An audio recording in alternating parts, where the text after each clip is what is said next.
there. It's good too, just a lesson in like figuring things out. Just figuring out a way to make it when times are like that. Right. Yeah, because everything was, everything's shut down, and things are broken, and Yep. there's no money now, there's no jobs now, Yep. and the reality was like, no, everything's still there. You just gotta figure out, okay, number one, where did the money go? That's kind of the saying. Two is like, where do people still have a problem that you can help solve? Yeah, for sure. All right, do me a favor, pull that a little closer to you. All right, good, and then just tilt it up just a little bit. Bam. Perfect. There you go. Cool. All right, man. We're recording.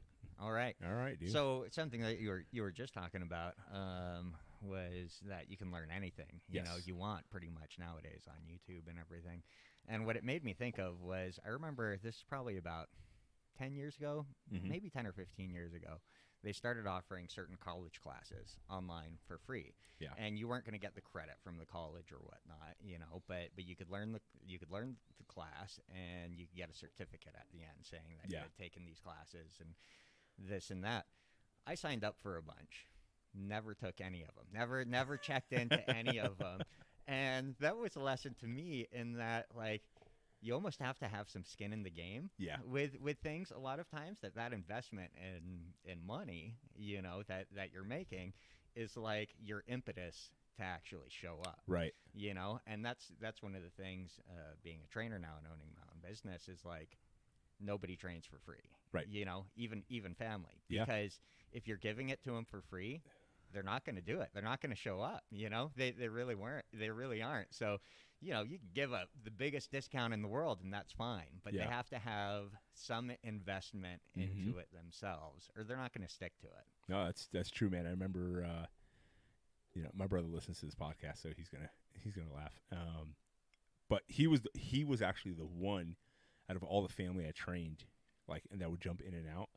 Was the one where, like, he's like, hey, I actually want to do a program with you. I said, okay, well, we'll do this and that, and then he said, no, I want you to treat me like a client. Like, we're gonna do a consult. And my brother's an accountant, so he's a very, like, kind of calculated step-by-step person. Yeah. And he said, I want you to treat me like a client. We're gonna do a consult. I want you to create a program. Give me the session packages. You can give me a discount for family, but, like, he said, he said, but I'm paying. I said, are you sure? He goes, yeah. I said, you don't have to. He goes, no. He said, because if I don't pay, then I'm not going to really be bought into it, and then you're not going to treat me like a client. I said, okay. And like, he did. And he lost like 60 pounds in like 4 months when he did it. This was like 10 years ago. That's awesome. Yeah, when he first, like, started getting into training and stuff. But I learned the hard way, a lot of family and friends that I would train for, like, next to nothing or free. Very quickly, it's just like there was no kind of buy-in to what they were doing. Absolutely. And they wouldn't take it that seriously. And they're not going to take. They're not. Yep. They're going to cancel more often. That's and true. They're just not going to. They're not going to be into it. So that buy-in really makes a difference. Yeah. Right now we've got. I don't know if she wants me to talk about this, but it's all right. But Kristen's mom just started. Yeah, exactly. Kristen's mom, my future mother-in-law, just started training with us, and we've been trying to figure this out for a while. And we were over at their house a couple of weeks ago, and they have this hot tub, this, like, blow-up Coleman hot tub, which are actually way better quality than you'd think. I heard some good things, man. Yeah. And so they told us they had an extra one, and we're like, okay, we could maybe work this out. You give us the hot tub, we'll give you 6 weeks of training. Oh, nice. 3 days trade, a week, yeah. And so, we got her on the schedule. She's been showing up and doing great, and we got a hot tub out of the deal. It's just a win-win all around. And, of course, we want her to do well. We want her to do better, get stronger, be able to move better, be, alive and healthy for as long as possible. So, but that buy-in matters.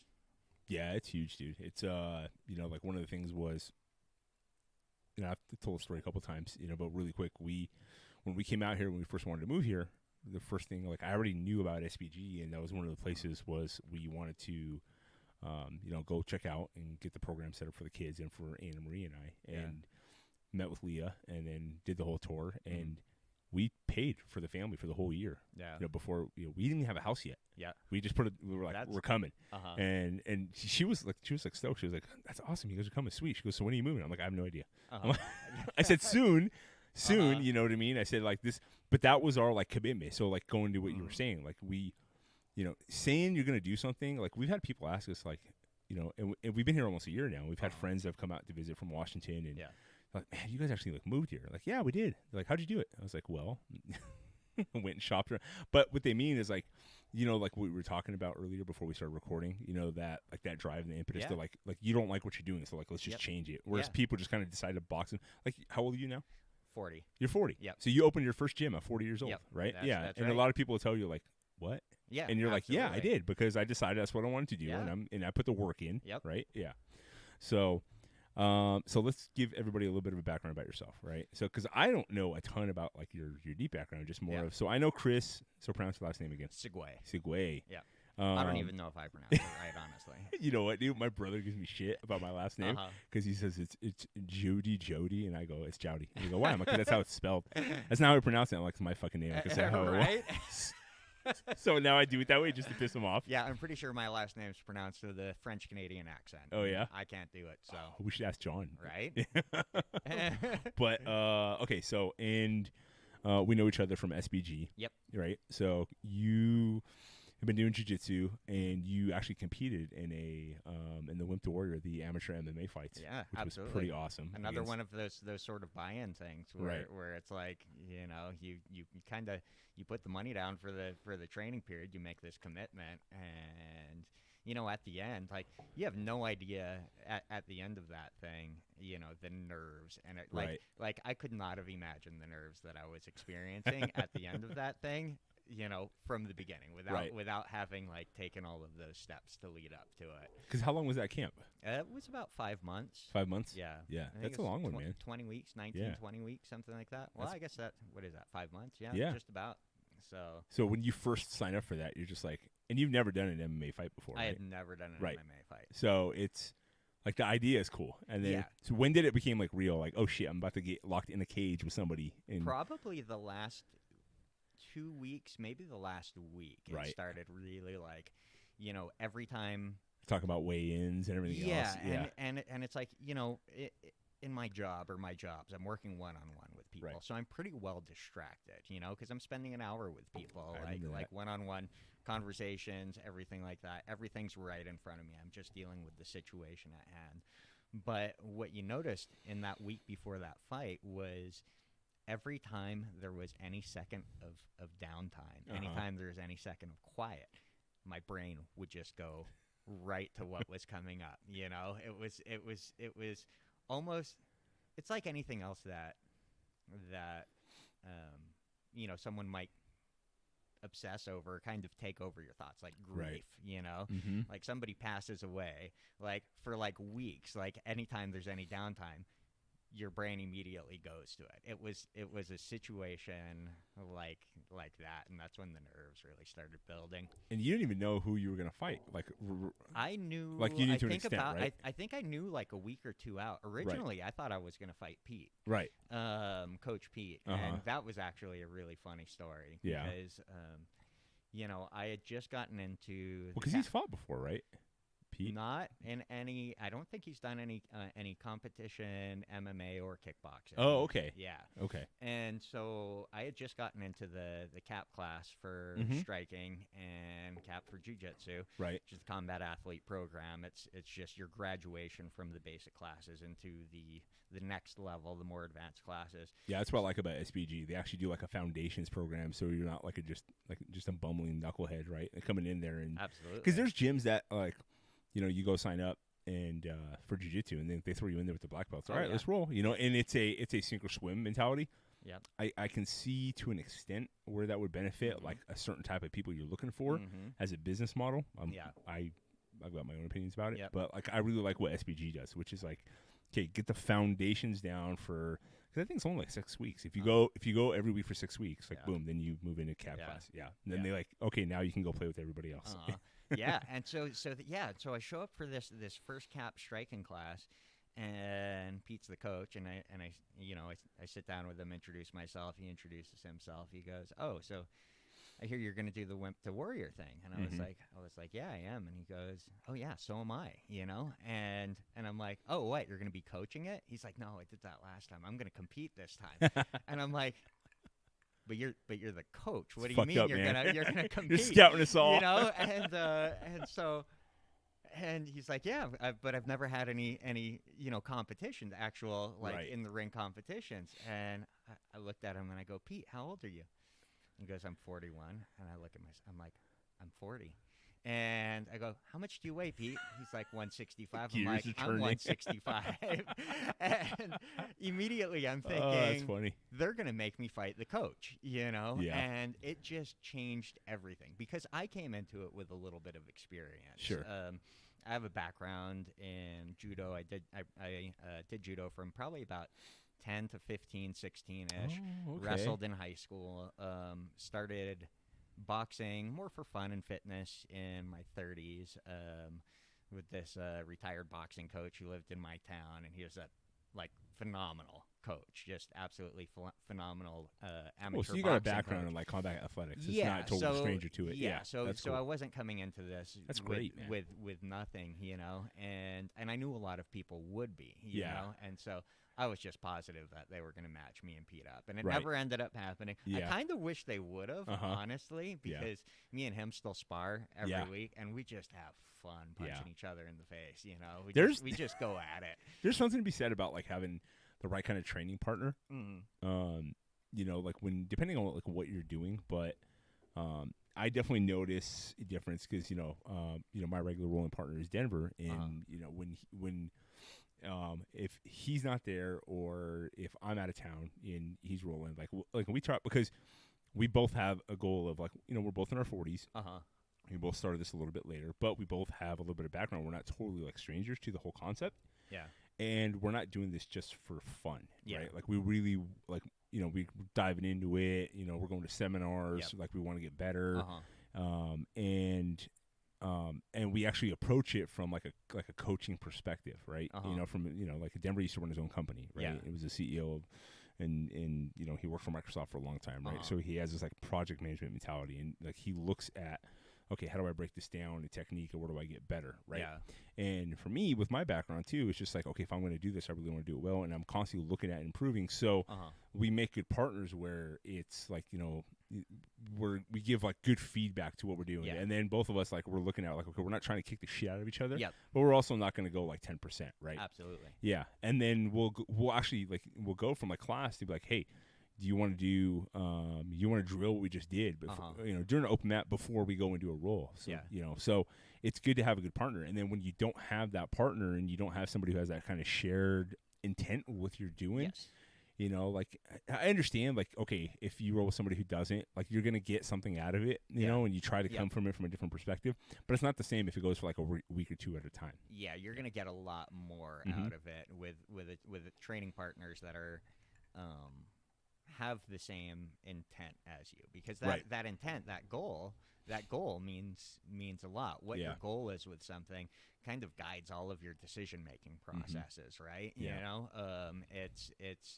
It dictates the answers to the questions that come up. What's my goal? Okay, well, we need to go at a little bit more intensity to make this more realistic, to learn a little bit more, whereas a goal of just having fun, or let's say a goal of getting in shape, might be very different if somebody's joining jiu-jitsu just to get in shape rather than to get good at jiu-jitsu. Yeah, it's a workout. Yeah. Correct. Yeah. No, it's interesting, man. So you said you started in judo before? Yeah, so I did judo growing up in Hawaii. So I grew up in Hawaii. I've been in Montana about 4 years now. Cool. That's a culture change. Yeah, absolutely. So small island, big sky country. Yep, Yeah, yeah. So I've been blessed enough to have mostly pretty much just lived in beautiful places. So I'm very lucky and blessed in that regard. But growing up in Hawaii was great. Wouldn't trade it for the world. All of my family, at least on my mom's side, is still there for the most part. And so you were born there? I was actually born in Canada. So my dad's French Canadian and my mom's Hawaiian, and they. So you got the Sigouin. That's the family name, yep, right? Yeah. Okay. And so they met in Hawaii. My dad was just kind of on a random trip to Hawaii with his family. Met my mom, never left. Got her knocked up, and you know, And here you go. 4 kids later, I was the third in that. Oh, mix. gotcha. I was the youngest. This is why I got into martial arts in the first place. And actually, you know, kind of was a big reason that I do what I do now as far as training people. Is I was the youngest of 3 boys for 14 years. Then my little sister was born, but I had 2 older brothers that used to kick the shit out of me all the time. You know, I mean, not so much the oldest one. He was 7 years older, and he's built like you, only he's about 6'3". And so see, he really honestly was more my protector. Although I remember one time when after he started lifting weights and getting in shape, him just running into the living room. He was probably 17, I was 10, and he picks me up and slams me into the ceiling and drops me on the ground, just to show off how strong he is. And then I had a brother, but I really credit him because he was the one who started lifting weights. You know? Arnold Schwarzenegger was his hero, right? And he just wanted to be Arnold, or wanted to look like Arnold at least, and so he started lifting weights, which is why the next 2 brothers in line started lifting weights at like 13. Got into martial arts young because I was small for my age, smaller than my brothers, that's for sure, and I figured I had to learn how to defend myself. So funny. And then Hawaii too. Hawaii's just isn't it kind of like a fight culture out there? It certainly is. It's a culture where you settle disagreements with your fists, right? For sure. And so, that's funny, man. That's pretty awesome. I'm laughing because I know my brother listens to my podcast. And he's my little brother. He would always tell stories of me beating the crap out of him. Yeah. Well, and he is my little brother. Like I'm about 6 inches taller than him, and I'm like way bigger than him. And we would always joke around like I was adopted. I'm the black sheep of the family. Because there's me, my sister, my brother, my mom, my dad, and like in family pictures, pretty much after I was like 18, it's like this, right? Yeah. And I'm not like that. Like I'm barely, like I'm just like a hair under 6'1". You know what I mean? Yep. Right? Yeah. So I'm not like insanely tall, but compared to my family, I'm 6'1" and 260. And when I played football, I was 340. Right? Holy So smokes. dude, that hurt my knees and my back so bad because I wasn't 6'5". Right? Yeah. That's why everybody was telling me like, oh, you're a big guy. Like everybody says like you have like little man complex, right? I'm like, no, I just was around guys that were 6'5", 350, like legit 6'4", 6'5". Yeah. Like those were big guys. And so you needed to stack on the mass. Yeah, dude. And I did it wrong. Hold up. You know what I mean? Because this is in '96 when there was no internet, and I had a 400-pound like Samoan coach saying, "Jowdy, you got to put on more weight." And I was eating like pastas and cookies and shit. So but it's interesting, man. So you grew up in Hawaii. Yep. Right, and then moved here 4 years ago. So right, hold on, my whole saying that I'm. Yep, go for it. So my whole journey into health and fitness and that industry. Well, I started lifting weights pretty young, at 13 or so. I was already into martial arts. I wrestled in high school. So fitness was a big thing anyway. Took 4 years of weightlifting throughout high school as an elective because I figured might as well. I'm going to be lifting anyway. I might as well get school credit, and that's the one easy A class I've got. But didn't really know exactly what I wanted to do with my life. Right. And I knew I That wanted sounds to familiar. help. I knew I wanted, yeah, absolutely. A lot of people out there like that. I knew I wanted to help people. I didn't know in what regard I wanted to do that. And I had always had some low back pain. That was just constant. And I didn't know if it was from lifting. I found out it really was. And it was just kind of a postural thing. But I got real into yoga in my early 20s. Oh, okay. And I found out as long as I did an hour and a half of yoga every day, I was pain-free. I felt great. And was it like a compression in the lower back? Or an alignment hip issue? Flexors. Ah, okay. Yep, okay. Yeah. And so I would have to do an hour and a half of yoga every day to be pain-free. Later on, looking back, knowing what I do about anatomy now, there was probably 10 minutes of that was helping me, but I didn't know which 10 minutes sure, you it don't was, know what right? you don't know. Yeah, So, yeah, 100%, man. Yeah. So I used to think you had to do 3 hours in the gym a day. Absolutely. Like in the early time, yeah. Right? Yeah. And you don't know what you don't know. Exactly. Right. And so but I realized that difference between, man, being in pain sucks. Yeah. Being not in pain is so much better. So I went to school for massage. And I was doing massage therapy for a few years. And that was helpful for people. But I would have people where they would come in, they'd have these tight muscles, these muscle strains, everything. make them feel better for a couple of days, and then they're back in a week going with the same exact problems. And Right. I'm like, okay, clearly your pain is coming from these muscles, but what's going on with these muscles, you know? Right. And Yeah, so your service is helpful, but it's kind of slapping a Band-Aid versus getting to the core issue. Absolutely. Right. You're figuring out that the reason that their muscles are straining is because they're asking something of it that is too difficult. Sure. Essentially. And Yeah. sometimes that's just maintaining good posture throughout the day. They're getting knots from sitting upright, because they're so weak. So I wanted to get the strengthening piece of it.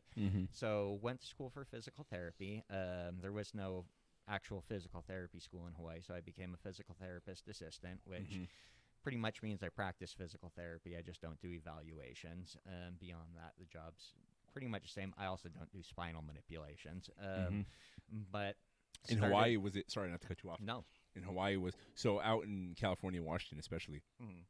The vast majority of physical therapy is tied to chiropractic work, and the reason why it's done that way is because, and I don't know how it is now. But for a long period of time, chiropractors weren't recognized as in the medical field, so they couldn't get insurance coverage. Yes. And the way they got coverage was being physical therapists. Part of a Yeah. interesting. Yeah. No, that So was it was not like this how loophole. That is not how it happened in Hawaii. I don't think it's like that interesting. now, but like for a long time, that's how it was. So Really? that's why every chiropractor you went to was chiropractor and physical therapy, chiropractor and massage, right? Yeah. Even massage therapists can get insurance, right? Yeah. But chiropractic you could not, right? So Interesting. so that's why I was curious if that's how it was there too. No, it was not exactly like that in Hawaii. There is a lot of scope overlap where physical therapists could do spinal manipulations like chiropractors could. There were, and in fact, one of the guys that I worked for, the guy who taught me 90% of what I know, and in fact paid for my first personal training certification. Oh, cool. He was wonderful with spinal manipulations, just great at it. And so did that for a while, and then I thought to myself, okay, well, I'm getting these people better with physical therapy through making them stronger primarily. But then after I'm done working with them for 3, 4, 5, 6 months, and they're in better shape than they've been in before, because this was my opportunity to teach people who had never exercised before how to exercise, because there's no barrier for entry. Insurance is paying for it. Right. They're going there because of an injury or they're post-surgical or something along those lines. Can you imagine if insurance paid for like training? Oh, my God. Like I wish the amount of stuff like insurance pays for, like Yeah. if you actually go down the list and you're like, holy shit, like you can get insurance to pay for that, but they won't pay for like a gym membership. Yeah. Like, actual like a personal trainer. Absolutely. I know. My God, dude, that would just solve all the like our healthcare costs. Sorry, that's a different rabbit hole. No, you it know? actually, But, like- it actually, I mean, it actually would in a lot of cases. I mean, going further down that rabbit hole, I mean, there are so many patients I've seen in physical therapy where I've got a guy coming in who's 150 pounds overweight, smokes, eats like crap, and his back hurts, and his doctor's sending him to physical therapy for his back pain. Not all the other crap. and I'm sitting there going, and I've literally said this to somebody. I hope I don't get in trouble for this, but I said, no, fat shame away. We need more of that. Yeah, I was like, you're overweight. Yeah. You're weak as hell and you move like shit. Yeah. Like, no wonder you're in pain. Anybody would be in pain because of that. And your doctor doesn't need to send you to physical therapy. They need to send you to a nutritionist. Yeah. To a trainer. a shrink, to a trainer.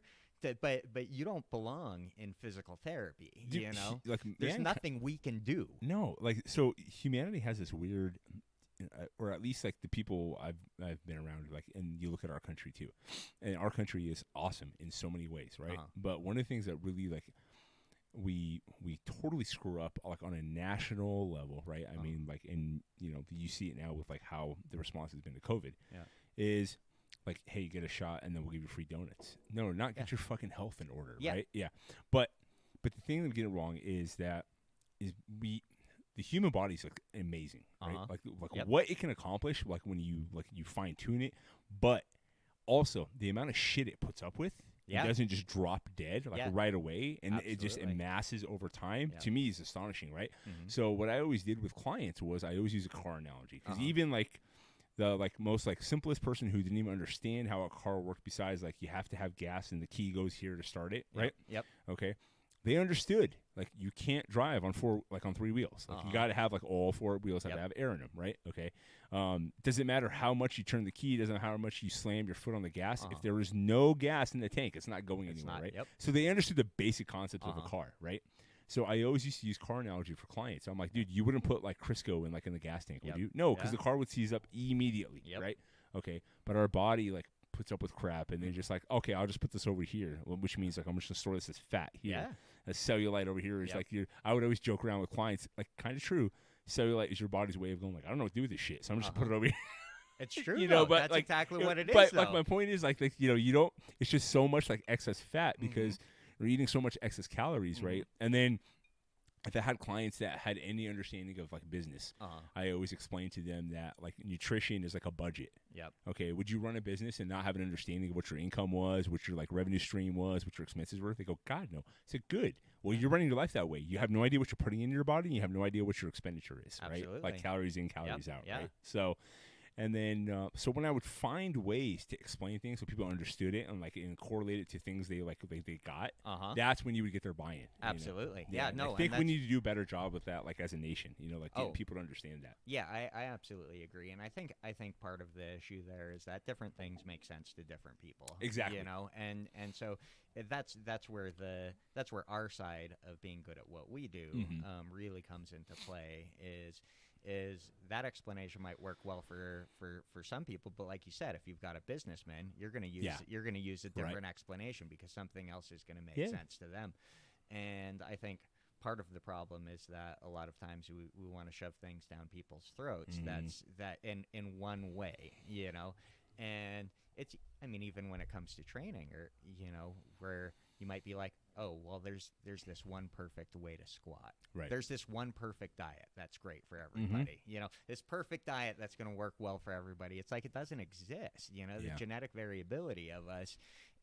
There's probably a perfect diet for each of us as individuals. Sure. You know, and that'll probably change throughout our lives depending on, you know, our age and circumstances and things like that. But well, it's compliance, right? So it's like compliance percentage. So like the best piece of advice I got was like business advice. Was when I started before I opened my studio, my first one, and this was in 2010.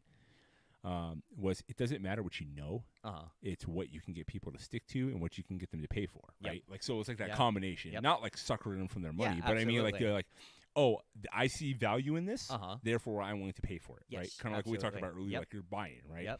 So there is like some people get stuck in this dogma of like this is what I do and this is the best way to do it, and they might be right. Here's the thing, they might be right. Okay. The problem is, even if you're right, okay, if nobody's going to do it or a lower percentage of people are going to do it, okay, what good is that, right? So, you know, I knew trainers that were phenomenal, like as far as like encyclopedia of knowledge, right? They were in phenomenal shape. They knew exactly what to do, right? But they sucked as trainers because they couldn't retain clients. And the reason why is they couldn't bridge the gap of like, number one, interpersonal relationships. Okay. And number two is like, dude, you can know everything in the world, but if nobody's going to pay you for it, nobody's going to listen to you, it doesn't really matter. Right. It's all going to go to waste. Right. So you have to look at like, if I had a woman who walked into my gym and she was like in her late 60s and, or late 50s, just somewhere in that age range, right? She already had like full grown kids. And some people are gonna like laugh at this, but like I'm being dead serious because I can't tell you how many people I've had like this. You profile to an extent. She's wearing a shawl. She's covered up. Glasses, baggy clothes. So obviously, like very insecure. Probably hasn't worked out much in her life, right? Her life has probably been spent mostly catering to other people, kids, husband, whatever it is, taking right? care of others. You know, or been single whole life. Who knows, right? Okay, you get talking to them a little bit, right? And if I said, all right, we're going to put the barbell on your back and you're going to squat and you're going to deadlift and you go over press, she would have ran. I mean, it probably would have taken all her nerve to walk in the gym that day, right? Absolutely. So it's like, cool. Like, I know what's going to work, right? Okay, but I need to build a program that's going to be like high 80, 90% compliance rate for her that she's going to be comfortable with, and then we can scale it up, right? Absolutely. Yeah, so you got to find like what works for the individual and then like marry that with like actual science and things that work, right? And then you find that blend. And then I mean I had I was working at this other private fitness studio, and I had a trainer. I was a coworker that had just kind of started in the business, and he's in great shape. He's probably one of the best shaped 60-year-olds I've ever met. But he was new to training other people. Gotcha. And he got his first elderly client, a woman in her 80s or something. He comes to me because he knew I had more experience, and he goes, Chris, is there anything you do different for when you're training somebody who's older? And I told him no. I said, hell no. But you take people where they are. Right. Exactly. You know what I mean? Like that age is just a number. Sure. That age is just a number, but you do have to take every individual from where their starting point is. And yeah, like where that client is specifically in their life. Yes, absolutely. And there are some considerations you make for older people. You want to watch out for compression fractures and things like that. Sure. But really, you just take every individual from where they're at, and focus on that to start with, and take it from there. Cool. So you're doing physical therapy. And I got into personal training from there because I was like, okay, well, I'm done with these people. And this is all still in Hawaii, right? Yeah, this is all still in Hawaii. Which island was this on? Is this on Hawaii?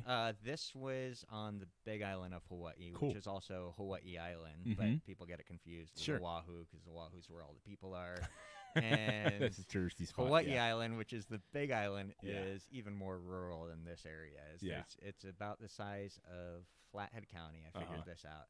And it's got, I don't know, maybe 110, 120,000 people. So you fly over it, it looks empty. Three-quarters of it is ranch land. Yep. Big cowboy culture. Love it there. Absolutely love it there. That's awesome. So that's why you fit in well here. Absolutely. And and I think people from Hawaii tend to fit in well other places. Yeah. Because we're a touristy place and because we've kind of got our own culture and everything there. You end up with that sense of when you go to another place, you try and fit in there. Right. You don't try and change it to be like where you came from. Oh, interesting. Yeah. And that's a big topic that we probably shouldn't even get into because I'm sure we could both I think everybody in Montana has some feelings on that one. Well, there's definitely a there's definitely a balance that's beneficial to both the individual and society as a whole. If you understand, like, okay, so like immigrating here, like we were talking before we went on air about, my background, where my mom and dad both immigrated here from, to this country, right? And my dad definitely struggled more with the assimilation process. And what I mean by that is, like, he came here when he was 18 years old, right? Okay. I remember arguing with him, like, when he was in his 50s. Okay. And he was like, well, back home. I said, bro. And he's like, what? I'm like, you've been here longer than there. He goes, what are you talking about? You came here when you were 18. He goes, yeah. I'm like, you've been here 34 years. I'm like, this is your home. This is where you chose to come. You chose to get married here. You chose to have your family here. You chose to stay here and raise us here. It's not like you married like a local girl, like, you know what I mean, jokingly, and like you got stuck here, or like you decided to plant down here. You married another Arab woman. You both could have gone back if you wanted to. Like, this was your decision. Okay, so this is home. So and he had a hard time kind of like separating two. I'm like, no, you can have both. Like like where you come from, know the culture and that kind of stuff too as well. But you came here for a reason. You decided at 18 years old that this was going to provide a better opportunity for you and your potential future family than where you were staying. Therefore, there are attributes that you really enjoyed about that, like freedom of speech, the freedom of religion, the freedom to be able to, not get shot on sight because you're waving a flag from a different country. Like all kinds of different things that you're able to do here that you can't do anywhere else. The ability to decide that I don't like this, I'm going to do something else. And when you come from a socialist country, it's like, nope, this is what you do.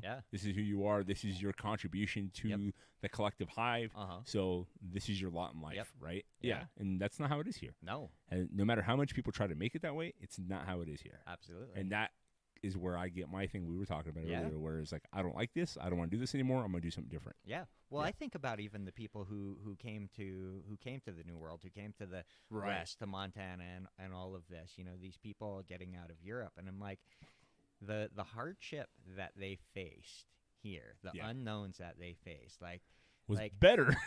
Yes, and so I'm like, why would anybody do that? That seems completely insane. But then you have to look at where they were coming from. They're coming from a feudal system where if you're not royalty, you're a serf. Yeah, it's a class system. That means nothing is ever going to change in your life or your family's life. You will always be stuck in that same position. Meanwhile, you come to this new place, and there might be opportunity to own land. Yeah. Which was such a foreign concept, right? Absolutely. Yeah. There was that whole, there's, I think that movie, shoot. My wife's going to kill me because she loves this movie. We watched it 1,000 times. The one with Tom Cruise. Nicole Kidman. The one at the turn of the century, the Irishes. They come over and they get land. What's it called? God damn, what's it called? Now, where's my? I always say this every now and then. Where's my Jamie? Is that right? Jamie, pull that shit up. I know, right? I'm not big enough yet for that. But that concept of they kind of joked around as far as I think it's Far and Away, and where it's like, wait a minute, you're telling me we just get into a race and we grab a flag, and if we get to that plot of land first, it's ours. At that time. Yeah. And yeah, dude, it's yours, but you understand, the land is yours, the good and the bad, the dangers that come with it, everything that comes with it as well, right? So it's that idea and that concept of being able to claim something as your own and then fend for yourself and then build a community around that was, it's interesting, and it was so foreign to so many people, and the fact that people would try to put your, can you even wrap your mind around it? Movies do a pretty good job of it for the most part, but there's no TV, there's no internet, there's no there's barely even magazines at the time, and there's this other country, this other world, you're hearing about, right? And it's foreign land, and the only way to get there is on this boat, and it's that you might not survive. You might not survive, and they got better over time, but and depending on the type of ticket you got, you're either going to be in the boiler room or you're going to be in first class, right? But most people, they weren't. They were down below. I mean, you saw that on the Titanic, and you just but the thought of if some of that was true was better and willing to risk everything versus where you were leaving. Yeah, exactly. That's how bad it was. Yeah. Right. Yeah. So it was this beacon of freedom and hope, right? And so to me that I always, every time things kind of get hard, or what I think is hard, or if I, maybe stress on something, or look at, or dealing with the kids on something else like that too. I sit there and go look at what Afghanistan is happening right now. There's people that have been there, kids that are 18 years old that never knew Taliban rule because we've been there for 20 years. And say what you want about there, right? But they've never known Taliban rule, right? And now girls are being told they can't go to school anymore, right? It's what the fuck is that? Yeah, you know what I mean? And that's just a generation of our influence there. And you can say what you want about was there corruption? Was it good? Was it bad? Did we waste whatever it was? But just. You have a whole generation of kids that have no idea what it was like to be under Taliban rule, and now they're dealing with that. And now they were willing to hang on to a freaking wheel of a of a plane, of a C-130 taking off, and then for sure they're gonna die, right? And they did. Many kids died. One kid was a soccer stud, 17 years old, right? It was on the national team. Okay. And he was one of the kids that fell from that C-130 that was taken off because he was there's no, no, I've heard the stories, I've seen the footage. There's no way I can, I have to get out of here. Yeah. So that's why for me this is very personal as far as it's heartbreaking. I knew I hit the lottery because I was born here. Yep, absolutely. Yeah, because I could have been born somewhere else. Yeah, and I have the rights. I mean, all you have to do is drive across the border to Mexico, right? And see that stark difference between here and there. To realize how good we have it, I mean, that's right across the street from some places in this country. I mean, right across the street. Right. So, we definitely hit the lottery. I mean, I wasn't born here, I guess, but I pretty much was. I was in Canada till I was about a year and a half old before I ended up in Hawaii. So, and all of my other siblings were born in Hawaii. So, yeah. But you understand the benefits. Absolutely. Yeah. I mean, there's no other place that, you know, I You mean, can I can't think of recognize the another flaws, country. but understand the benefits too Absolutely. as well. I mean, there's a lot of problems with Hawaii, with the illegal overthrow of Hawaii, you know, 120 years ago, and right. these people that want sovereignty and this and that. And my thing with that is like, you want to do your cultural practices, you want to dance hula, you want to have a taro farm, you want to, you know, fish or have a fish pond. Nobody's stopping you. This is you can do all of that. You can worship your old gods. Yeah. You can chant. You can do freedom hula, of religion. Yeah. This place. You can do all of that. You can hold, like what you were saying to your dad. You can still hold your cultural beliefs. You don't need to let go of your culture, you know, completely. But like you said, you have to also look at what this offers, the benefits that this place offers, and acknowledge that. You know, acknowledge that there is something special about that freedom. Yeah.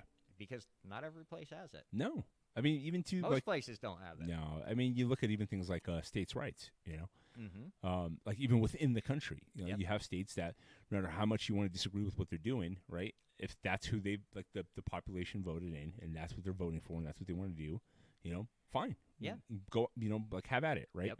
Cool. I don't have to stay here. Yeah, absolutely. Okay? This state over here in this country is doing things this way. They're following this part of the Constitution. They're, you know, and that falls more in line with what I want for me and my family. Yep. Awesome. Talk to my wife. Cool. That's where we want to go. Yeah. Right. Didn't have to fill out some like special paperwork. Didn't need to find out, get approval. None of that crap. Yep. It's just like, come on in. And we had the mentality of like when we moved here was understanding because we came from the West Coast and there was this whole and knowing that a lot of people were moving here to the Flathead Valley specifically, that there was going to be a little bit of pushback. Yeah, you know, when absolutely. you mentioned, you know, you're from California, Oh, from yeah. Washington, Yep. you know, and so we were very cognizant of just really making sure that we were kind of, I want to say, sensitive / respectful to locals in response to, like we say, like we're from Washington or from California, and people kind of they go, but you know, I said no, I said we came here for improved life, not to come here and try to change it. You know what I mean? Like, you know, so because I think people get into this thing where they have this mindset of like they don't like what's going on, they move, but then they start voting the same way they did. Yeah, and then it's just like, and then they were surprised. That starts going down the hill, right? Absolutely. Like, well, what do you think is going to happen? You're doing the same thing. Yep. Yeah. Yeah. I was lucky, or I'm lucky enough. Coming from Hawaii, we have the same thing with Californians that Montanans do. Mm-hmm. You know, where you say you're from California, you get a dirty look. Yeah. And so that's just how it goes. And so it's kind of funny moving to Montana and having it be exactly the same. Yeah, it's pretty interesting. But you know what's funny is having been here now for a year. We moved here a year ago. You've been here 4 years. 4 years, right? yeah. I think, especially in this area here in the Flathead Valley, the combination of the things we have chosen to involve our family in. Yes. Okay. We have met probably just as many people that have moved here within the last year or like few years as we have locals. Yep. And they all are of the same mindset. Yep. Now, what I mean by that is not they all think the same. They all agree on the same things. There's no dichotomy or like diversion of like, you know, individual thought. What I'm saying is like they hold the same kind of core values. Yes. Which is like, you know, you should be able to have like individual opportunity. Like your lot in life should be based on like your work ethic. Yes. Not just what you're given or what you think you deserve. Right. There's a lot of people here I would call, even though if you look out their voter ticket, it's probably going to be more red, you know, or right. But that's just because of our political system. Yeah. They're a lot more libertarian. Yes. Which is just leave me the fuck alone. Absolutely. You know what I mean? As long as I'm not harming anybody, right? Just leave me alone. Yeah. Okay. And the things they choose to do, which is like what we call like volunteer hardship, right? You know, like the dichotomy of like you move somewhere, you grow up, you work hard, and you want to make sure your kids have a good life. Yes. But then there's that dichotomy of like, are you spoiling your children because you're depriving them of like hardship? Hard work. Yes. Yep. Yeah. So then you need to make sure you're instilling and putting into their lives like sought out hardships. Yes. Right. working out. Yep. Strength training, Jiu-jitsu, martial arts, exactly. You know what I mean?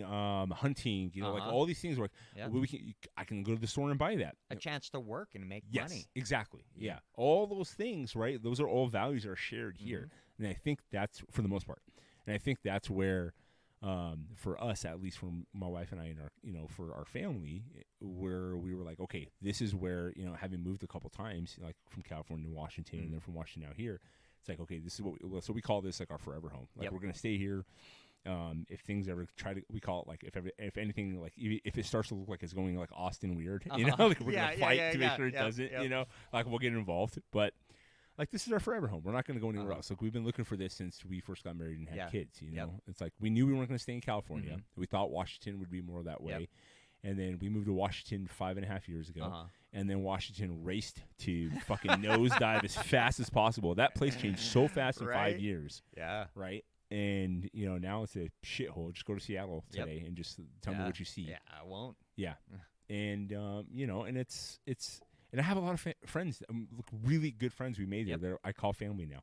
And, and some of them come out to visit. Yeah. And they were like, they were awesome and supportive, but they were like, God damn it, you're moving, and then they came out here to visit, and they're like, okay, I get it.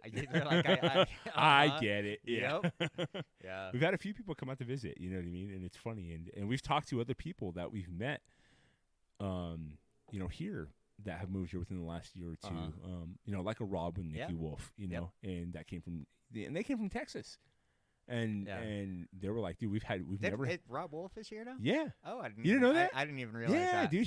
He goes to SBG. He actually came here because of SBG. Are you serious? Yeah, he's a brown belt. No way. Yeah, dude. That's crazy. Yeah, he goes in the noon classes. I had no idea. You gotta start coming to class at noon, bro. I got a client. Andy Stumpf, Rob Wolf. Yeah, I know. No, we got a bunch of people that came here because of the gym in Montana. Yeah. But they came because they were in Texas, and they were looking to make a change. And they'd been part of the SBG family for a while, and so they just started looking at where is there an SBG and where does it fit kind of the demographics of what we're looking for, like in a place to raise our kids, because they got two little kids. And, Kalispell kind of hit the head there, and they came here. And they moved here a couple months after we did. Yeah. And, but, yeah, it's just like you meet these like awesome people and people that are actually looking to move here because, so for me, what that does is it's actually bettering the area. You're getting people that are wanting to move here and they're moving here. And he came from Texas. Yeah. And he was looking at it going like, this is getting kind of squirrely. I need to get out of here. Yeah. So, Yeah, no, and I do think that adds to, it adds to the area. You keep talking. I'm going to bust out this Jack Daniels. Oh, yeah, go for it. I might have to finish this so I can taste that. So Chris brought, I'm going to diverge the conversation a little bit. I'm starting this little mini collection here. I've been inspired by some of my big podcasts, like Heroes, and I got a little fridge coming here too with some ice that'll start, kind of storing the all the local brew stuff that we have here in Kalispell and in the Flathead Valley. But yeah, Chris brought over this Proper 12. No, it's not a sponsor, but this is pretty awesome. I'd never tried it before. The McGregor whiskey. It's actually smooth, man. It's pretty much my whiskey go-to. I have never tried it before. So I mean, I like all sorts of whiskeys, but that's my well drink right there. I've never been a Jack Daniels fan, except for like a Jack and Coke. Yep, that's me too. That's why I'm nervous about this. Well, so here's the thing. So I mean, first of all, look at it, right? So you can tell, just like, this blend is different than a standard Jack Daniels, because the standard Jack Daniels is like, it's almost as dark as like Coke. You know what I mean? Yeah. Very strong. So this is different. So my buddy Brian, who me and him used to run bars together in California. Right, so he was the bartender, I was the security manager. We'd run bars together. Yeah. And he told me, like, when I was telling him, hey, a good friend of mine's out in Tennessee, we were talking about like security and whatnot. He said, hey, Jack Daniels, there are distilleries out there. They actually make this green label. It's a different blend. They only sell it there. I was like, no shit. So I had him pick up a couple bottles for me. So I've had him here. I haven't opened them yet. So I figured this would be nice. A proper time to bust this open. So I like it. Yeah. All right. So you. Okay. So I. In training, you. Yep. So I was training in Hawaii, right? Yep. So I was doing physical therapy in Hawaii. Right. I was on the Big Island, and I would have somebody, let's say, who tore the rotator cuff, bench pressing. Yep. Right. And so they would get their surgery. They'd come in for therapy. I'm discharging them after 4, 5, 6 months of therapy. Okay. Right. And they're stronger. They can do all of your normal day-to-day tasks, but they're nowhere near ready to get back to bench pressing, And I'm like, well, what's going to bridge that gap? Right. And so that was when I started getting into personal training. And so you started that in Hawaii. And so I started that in Hawaii. Cool. And is that a big market out there? No, it's not. Very small. Yeah, everybody's fit, right? No, nobody's got any money there. Oh, it's so expensive. Right. So it's really not a big market. But my boss at the time, I was working at this place, Body Pro Therapy. Shout out to John Warnicki. Guy who taught me 90% of what I know. And he so he paid for me to get my personal training certification. So I did the National Strength and Conditioning Association, did the NSCA cert, because he had his CSCS through the NSCA, which is, a pretty big cert and all of that. And so I started doing that on the side. And primarily I was doing physical therapy, and I would have maybe 2 or 3 clients at any given time that I would see twice a week or something like that. And then, wasn't until I moved to Montana that I started doing personal training full-time. Oh, okay. And so then once I moved to Montana 4 years ago, I started doing personal training full-time, and I was still doing physical therapy part-time. Where were you doing the training at? I was doing it at another private fitness studio here in town, and then the physical therapy place I work for, Ortho Rehab, made me an offer I couldn't refuse for coming to work full-time with them. I did that. And so I've been doing that for about the past year, still doing personal training on the side. And now I've just made the flip back to doing personal training as my primary job and physical therapy part-time. And I think I've finally got kind of the right balance. So I do 3 days of training, 2 days of therapy every week. And this fitness studio we opened up, Level Up Health and Fitness, I mean, I couldn't have done it without my fiance. She's the one with the business acumen. She's got the nutrition side of things. Yeah. My nutrition is crap. I'm a skinny guy. I always So you're just like, I just need calories. I need fuel. It doesn't matter what it is. That's exactly it. Like trying to lose weight has never been an issue for me. You're right. You're like, I got to keep it on. Yeah, trying to keep on weight. Well, and you're a high output person too. Absolutely. Yeah, you don't just sit on your ass. No, you're not skinny fat. You're built. But I mean, when I was training for that fight, I mean, I was working out. I mean, if you took all of the classes plus my strength and conditioning work, probably 20 to 25 hours a week. Oh, easy. I mean, you're doing like the one to Warrior in the morning at 5:30 in the morning? 5:30. So that's an hour and a half, 5 days a week, 7.5 hours there. I'm doing about 2 hours every night. Right. And you're lifting. So and then I'm lifting on probably about 3 days a week, and then some cardio work on top of that. And I was eating 4,000 calories a day and still struggling to maintain weight. Oh, interesting. At 100. That's crazy. See, and that speaks pounds, to the whole body types. Like really, just like it makes a difference, right? So like, if I consistently ate 4,000 calories a day and did not lift and do like, and I strength train 4 days a week, and I do jiu-jitsu 3 to 4 days a week, and even then, I'm still carrying an extra 20 pounds I need to get rid of. You know what I mean? Yep. But like, I would easily jump up to 280 in like a month. Oh yeah. You know what I mean? Yep. And now I'm 260 right now, and that's like. And I was 290 when we moved here. Yeah. And again, but still, all of that is like down from 350 when I was playing football. You know, it's just like, yeah. So body types are so interesting to me, like in understanding like BMR, like basal metabolic rates, and that whole concept of burn rate. And it's just people have to understand kind of where they are, their body type, and then like there's a really good saying like comparison is like the death of like the ego. You know what I mean? It's just like you're gonna crush yourself. Like dude, like. You and I should never compare yourself to each other. No. Besides, you know what I mean? Like as far as like fitness journey, like any of that stuff. Like just like training, competition, supporting, awesome, right? But like, like me and you should never support each other on like what are we eating today? Yes, you exactly. know what I mean? Like going back to the right. Like I literally diet. outweigh you by 100 pounds. There is no perfect diet for me and you. No. Like there is no diet that me and you could both eat that we would both be like perfect on. No, no. There's just no way. No. Yeah, so it was good though when we started. I would have to do so much cardio and have to get fat eating your diet. Yeah, seriously. When we started our gym, it was very clear. I mean, when Kristen and I started dating, this was always part of what we talked about, right? Was opening up a fitness studio together, and awesome. it was very clear. If somebody's coming in to lose weight, they're her client. Yeah. If somebody's coming in to put on muscle, move better or has some injuries, they're my client. That's awesome. And, this is my wheelhouse. Yeah, exactly.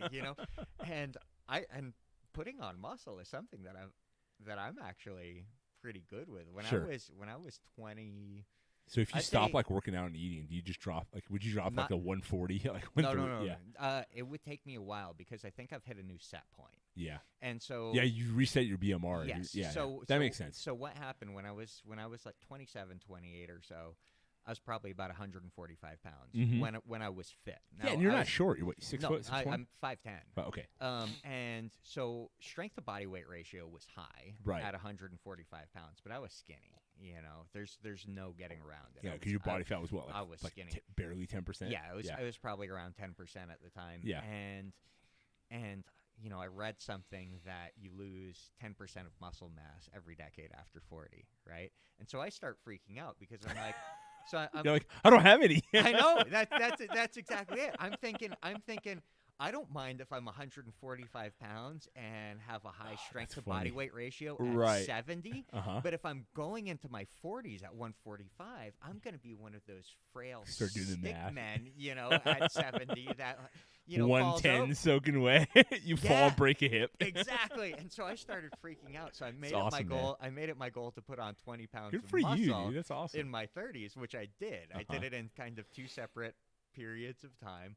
Once was with traditional bodybuilding stuff, and then just eating a ton of calories, hitting that 4,000, 5,000 Dude, that's so funny you said that. Day. And then the other one, so I maintained that. Yeah. And then a few years later, I decided, okay, it's time to put on the other 10 pounds of muscle. And I did it through mostly body weight exercises, following a gymnastic strength training program that I got off of Tim Ferriss's podcast. He had this guy, Christopher Summers, who is the junior men's Olympic national coach or something for gymnastics, and he created a workout program. So I followed that. And there wasn't anything for the lower body there, though. There was because this is a male gymnastics program, so it's all upper body, no lower body. Right. So there's 6 upper body exercises for every lower body exercises. So obviously I had to add in squats and deadlifts and things like that. But other than that, primarily it was body weight stuff, and I put on another 10 pounds of mass. That's great, man. Yeah, and I've just maintained it long enough that it's there even if I go into a caloric deficit. Dude, that's awesome. It's so funny you said that because I had the same type of epiphany in my early 20s. Yeah. But it was on the other end. On the other end. Yeah, I was 24 years old. I was a year removed from football. I was about 20 pounds over my playing weight, but way out of shape. Yeah. So back, knees, neck, you name it, all the injuries from 10 years of football, and and I was just obese, I was obese, I was way overweight, you know what I mean, and I was freaking out about my mortality and my health and everything, and then I moved to Santa Cruz after I met my wife, and we were dating at the time, and she was 21, I was 23, That's cool 24. Area. Yeah, it's awesome. Yeah. Beach town, right? Yep. And I started going to the gym there, Gold's Gym. And I saw all these people in their 60s and 70s and 80s, in phenomenal shape, putting me to shame, right? Yep. I'm like, dude, these people are 50 years my senior, and they're crushing me, both in what they can do with their own body as far as movements goes, they're the kind of shape they're in, everything else, and then they don't really register it's quality of life. It's not quantity. We're all gonna die, right? Yep. But just what kind of quality of life do you want to have, right? And I was I want to be where they are, when 50 years from now, And that was when I was 24 years old, and I'm 41 now, and I lost 100 pounds in a year. And I was also kind of lost as what I want to do with my life. Yeah. Because I thought it was gonna be football and something football related. Yeah. And then I got hurt, and then so I got into training because I lost weight, and then I wanted to get better at it, and then I was asking my trainer hey, how do you do this? Yeah. And that was the first time something clicked for like something like, oh, I can see myself doing this Yeah. as a career, you know. Uh-huh. And but yeah, it was that mindset of like I was thinking about like end stage life. Yeah, Yeah, absolutely. and I was like, I don't want to be there, you know. I don't want Uh-huh. to be like type 2 diabetic and like, you know, have like my third heart attack, you know, and all that stuff, Mhm. and be morbidly obese. And you don't have to be. And plus, at that time, I didn't know shit. Like I knew Yeah. nothing. You Yep. know what I mean? Like the internet had just been around for a Yep. few years. Yep. Facebook started like a year after. Uh-huh. You know, like I was a trainer before Facebook started. Yep. Facebook started That's was like 05. crazy. Yeah, Yeah. I'm old, bro. Yep. Right? But it was that mindset of like, okay. I also knew like at a young age I wanted to be a dad. Yeah. Like that was kind of something that like I always was looking forward to. Uh-huh. So training and then just kind of like understanding of like what kind of dad, you know, and this is not knocking my parents, just different generation. Uh-huh. Both my parents passed away, right? My dad died this past year. He was 71. I'm My sorry, mom man. died when she was 75 years ago, Yeah. right? So, and both could have had much better quality of life and probably Mhm. extended life if they had a better quality nutrition and Yeah. understanding with Yep. like their body. Yeah. And you know, tried. But point being is like their end of life wasn't great from Yeah. a standpoint of like my mom was quicker because it was pancreatic cancer that got her at the Yep. end. But my dad spent the last few years of his life like you know healthcare facilities and Yeah. assisted living and all that other stuff too. And it was just a slow degeneration that went really fast. Yeah. And that is not anything I ever want. No. Like I always kind of joke around like I'm not gonna die on the mats or in the gym, you know, Yep. or running around Yeah. the field somewhere. Yep. Right? That's what I want. You Yeah. know what I mean? Yeah. So having kids, you know, I joke around like I'll get people ask me like, why do you train like Uh-huh. 4 days a week and do Yep. jiu-jitsu 4 days a week? I said number one, keep the brain sharp, and number two, like I Yep. want to keep them with my kids. Like I don't want my kids to ever go like my dad can't Yeah. play with me, my dad can't, you know, hang out with me, and they're growing, Yep. you know, 13, 11, 8, and but 3. Uh-huh. You know, so we got the spectrum, Yep. right? Yeah. So, you know, so my 3-year-old, by the time she turns 18, right, Uh-huh. I'm going to be 55. 15 years. Yeah, exactly. So up until recently, 55 was like old, Uh-huh. like 40 was over the hill, Yep. right? Like there's no way, like I don't look at me and you now, Yep. like if you look at me and you now, like we're both the same age, Yeah, right? 40, 41 absolutely. years old. Yep. Like our parents weren't this age, No. except for specific, maybe small segments of the Uh-huh. population, right? Yep. And it's not like I'm sitting here like tooting our horns. What I'm No. saying is like, I don't look at myself age-wise anymore. Uh-huh. I don't compare age anymore. Yep. Like, you know, you look at like you Well, go and to that's what I was talking Right. about with age just being a number. Exactly, earlier. yeah. You know. yeah, it's like you look at conditioning and you look at people at our gym, like at SBG, Mhm. right?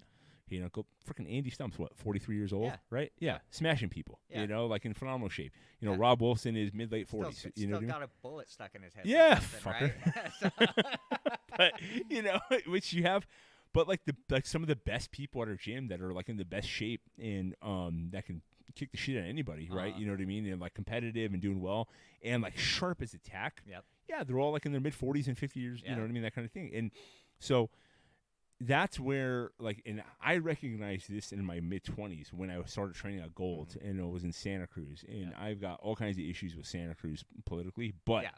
Like they have it right, kind of like Hawaii in certain aspects. Yeah. Like they have it Very right with like active. quality of life, Yes. Yep. activity, Yep. eat good food. You Uh-huh. know what I mean? Don't just sit on your ass Yep. and eat a bunch of shit. You know, so and then rely on the government just to do everything, right? Yeah. Yeah. That was one thing when I came here, and this I bet is that was a kind of- culture shock. This is kind of a joke, but this is kind Did you come of, straight here? This is kind of serious.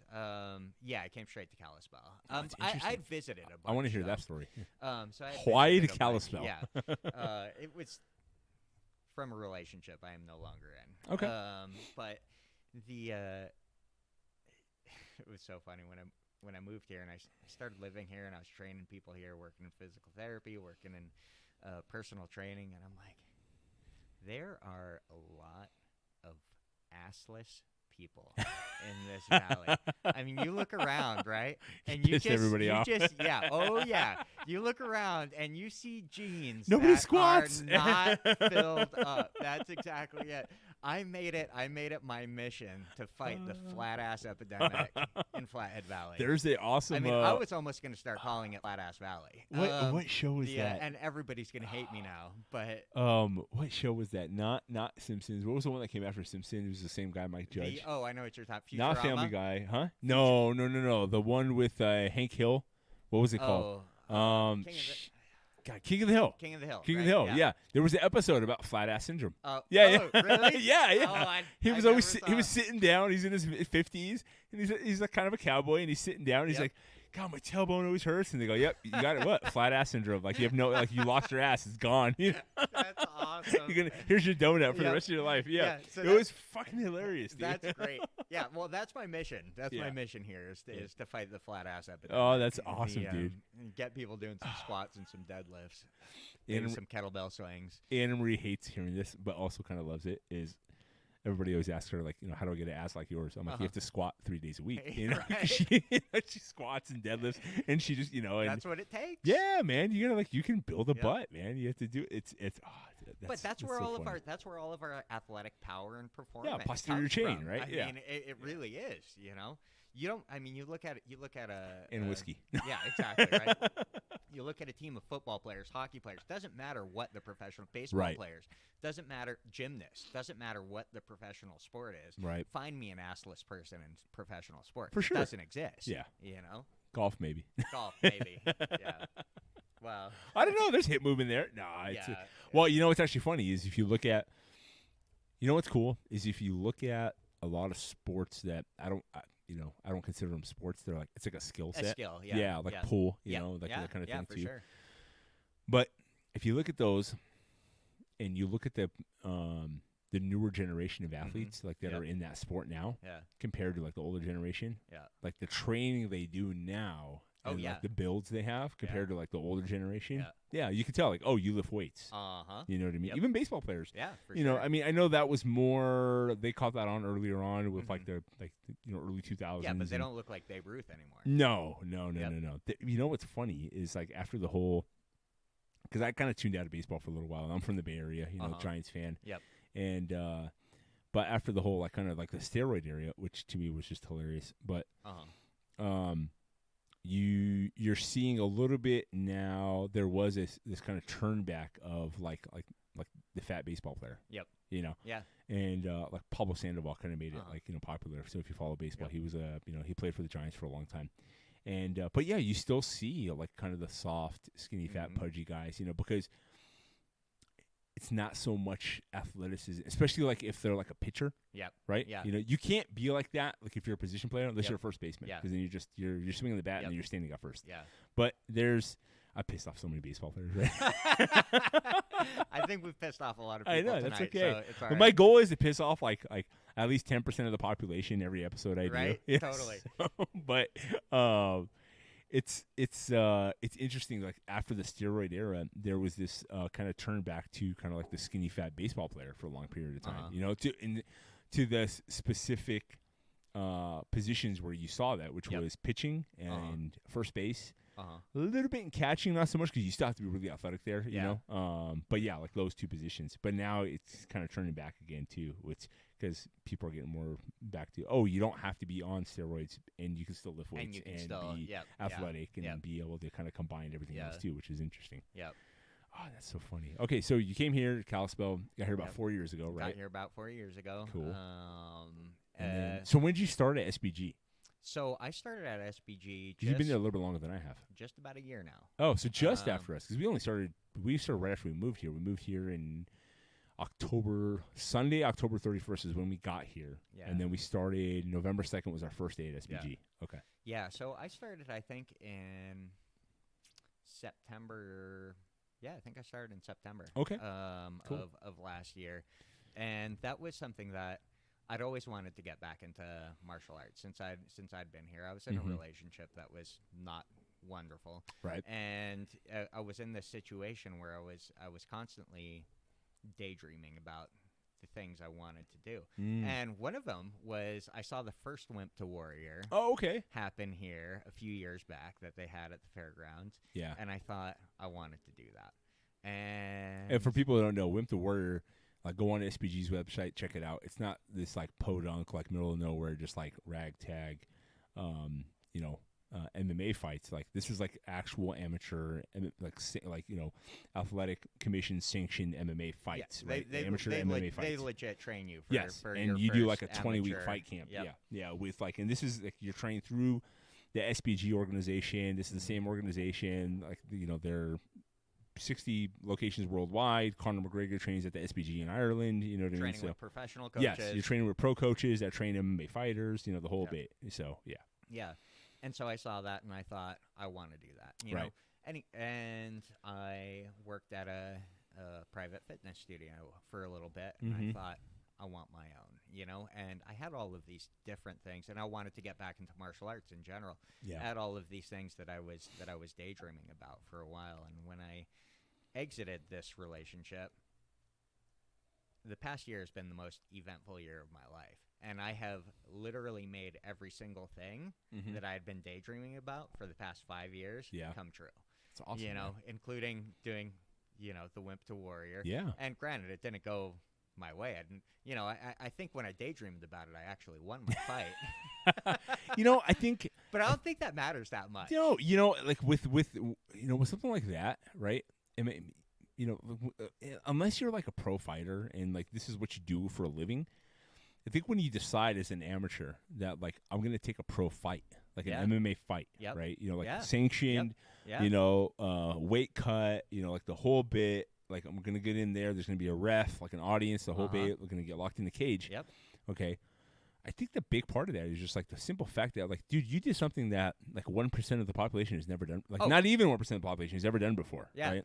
It's the craziest damn thing I've ever done. And it's not something you could just sign up for. It's not a backyard fight. No. You know what I mean? You did this, like, 20-week commitment of training in a schedule that you had to do. So the fact that you got there, dude, that's a huge, like, once you walk in that cage and close the door, it's like, fuck, I won, dude. Whatever. Everything that happens after here is bonus. Absolutely. Because how many guys dropped out and never even made it to the fights? Absolutely. Yeah. And so when you're standing behind the curtain, I mean, especially as a huge MMA fan, right? You know, as a huge MMA fan. And you see that on TV, Yes, you know, and you're watching UFCs every weekend and all of this. And, you know, and I hate to compare to other people, but you see other people watching their professional sport and you know, cheering on their football team while they're sitting on the couch eating a bag of Cheetos and they're, you know, 350 pounds, whatever it is, you know. And I resemble that remark. But to go ahead and watch this and then participate in it, to be standing behind that curtain,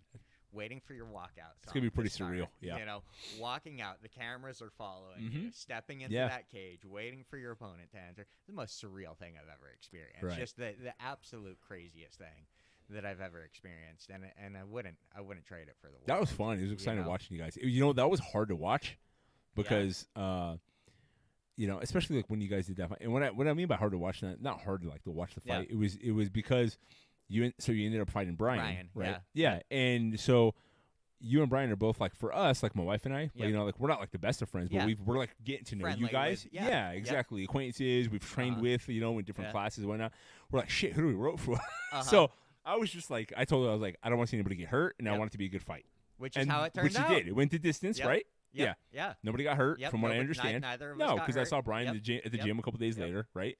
And it was a fun, like, great fight. You guys made it like it was fun.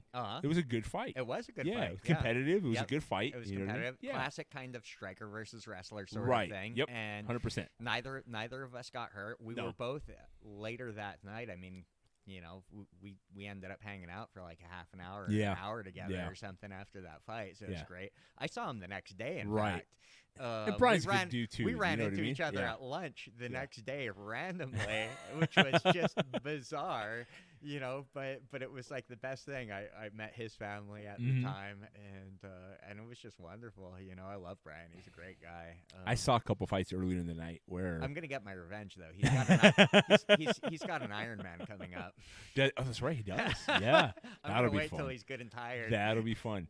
But there's, I saw a couple fights earlier in the night where it sucked, you know. And, you know, the problem, and this isn't like an amateur fight thing. Like, you see this on the professional level. Like, sometimes, like, you take it. Oh, yeah. Get some. It's really good.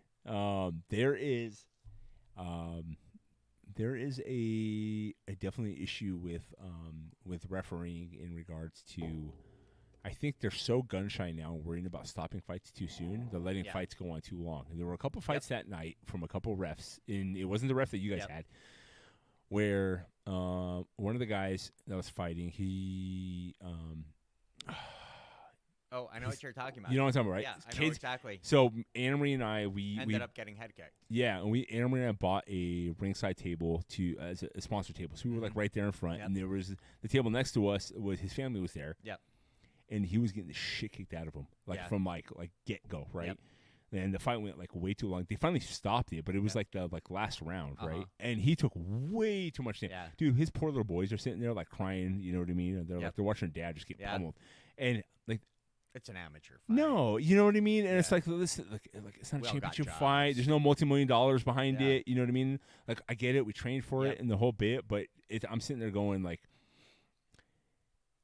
I've trained athletes, pro and in minor league and at high school. I've worked with professional fighters, like in San Jose. Like I've been involved enough. I've worked in security for 20. Like I can tell you like I know when somebody's done. Yeah, like absolutely. Dude was done. Yep. Right. He just wasn't quitting. Yeah. Okay. And I can't remember if his corner threw in the towel or the ref finally called it. I think his corner threw in the towel finally. Yeah. But dude, like that was horse shit. Yeah. You know what I mean? And it was like, so fortunately, like the only reason I'm bringing that up was like that's not what your fight was awesome. It was a fun, competitive fight. Yep. You guys were both very skilled. Yep. It was a fun fight. You guys were both putting your skills on display, and it went the distance. It was really cool. It was fun to watch. We were just sitting there going like, shit, who do we root for? And then it was just, I hope it's just a fun fight. Nobody gets hurt. Absolutely. And nobody gets hurt. That's the big thing. Absolutely. Oh, man. Okay, so out here you're training. When did the concept of opening your first place, your own place, kind of come into? So is that something you always wanted to do, or it's been a daydream of mine for a while. One of my first internships in physical therapy was at this little physical therapy place run by this local Hawaiian guy. Okay, and it was a small place, and it was interesting in the family atmosphere that it had. The FedEx guy would come and deliver something, and he'd introduce the FedEx guy to every single person in the room. Right. It was just everybody knew everybody. It was like Cheers, only in a physical therapy setting. And I always thought that's what I wanted in a gym. That's essentially my dream gym is a place that's like Cheers, where everybody gets along with everybody talks to everybody. It's and fun, man. It's just this huge family atmosphere. And so I always had it in my head that that's what I wanted. And when Kristen and I started dating, she had this dream of something very similar, pretty much the same, but really this goal of wanting to teach women the benefits of weightlifting, and the benefits of being stronger. And I heard actually your wife talking on a podcast about how those benefits extend past your health, just increased confidence and everything like that. And Anna Marie calls that unfuckable. And what I mean by that is, as far as like as a woman, right? You know what I mean? Like you hear about like women getting in like bad situations, that kind of thing. And Anna Marie was always like, I will sacrifice like what some would perceive as like the stereotypical like women's like perfect build. If like I walk down the street, you look at me, and go, don't fuck with her, right? Like absolutely.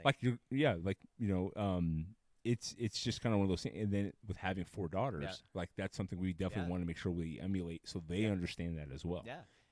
And even past that, Kristen went through her own weight loss journey. She was she used to be really overweight, right? Yeah, at one point. That's amazing to see where she is lost, now. 80 pounds, and just that difference that it makes psychologically to you to do that, you know? Because if you see her, like you all you don't think like hot. that person's, and you don't think that person's not confident. No, absolutely. No. Like she not ego, not cocky, but I mean confident. But has that confidence. Yes. And some of that's knowing that she went through this hard-ass journey and reached this destination that she wanted to get to at the end. Some of that's knowing that she's very, very, very strong, for her size, and her weight, and for being a female. I'm sorry, but, dudes tend to be stronger, bell curves, all of that. Testosterone. Yes. Makes a difference. Just saying. There is a truth there. Yes, of course. Anna Marie can train for 5 years straight. I could take 2 years off. I'm still going to be stronger than her. Exactly. Yeah. And so, but it gives you this level of confidence. And so Yeah. she's had this dream of really Right. being able to teach women how to lift weights Mhm. in a safe environment where they're not having to go into the gym and be ogled at or not be intimidated by Sure. by some of these giants, in there that have been doing this their entire lives.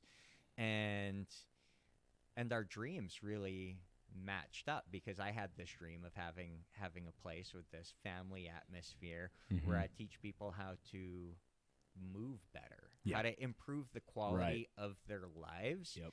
through getting stronger, more flexible, improving the quality of their movement. That's really my main goal, is to help people improve their movement quality, to improve their quality of life. Sure. Reduce pain, improve movement quality, improve Yep. somebody's quality of life. Mhm. And so when we started dating, this was always a dream of ours. And then the commercial space that we have now came up for rent, and we just jumped on it.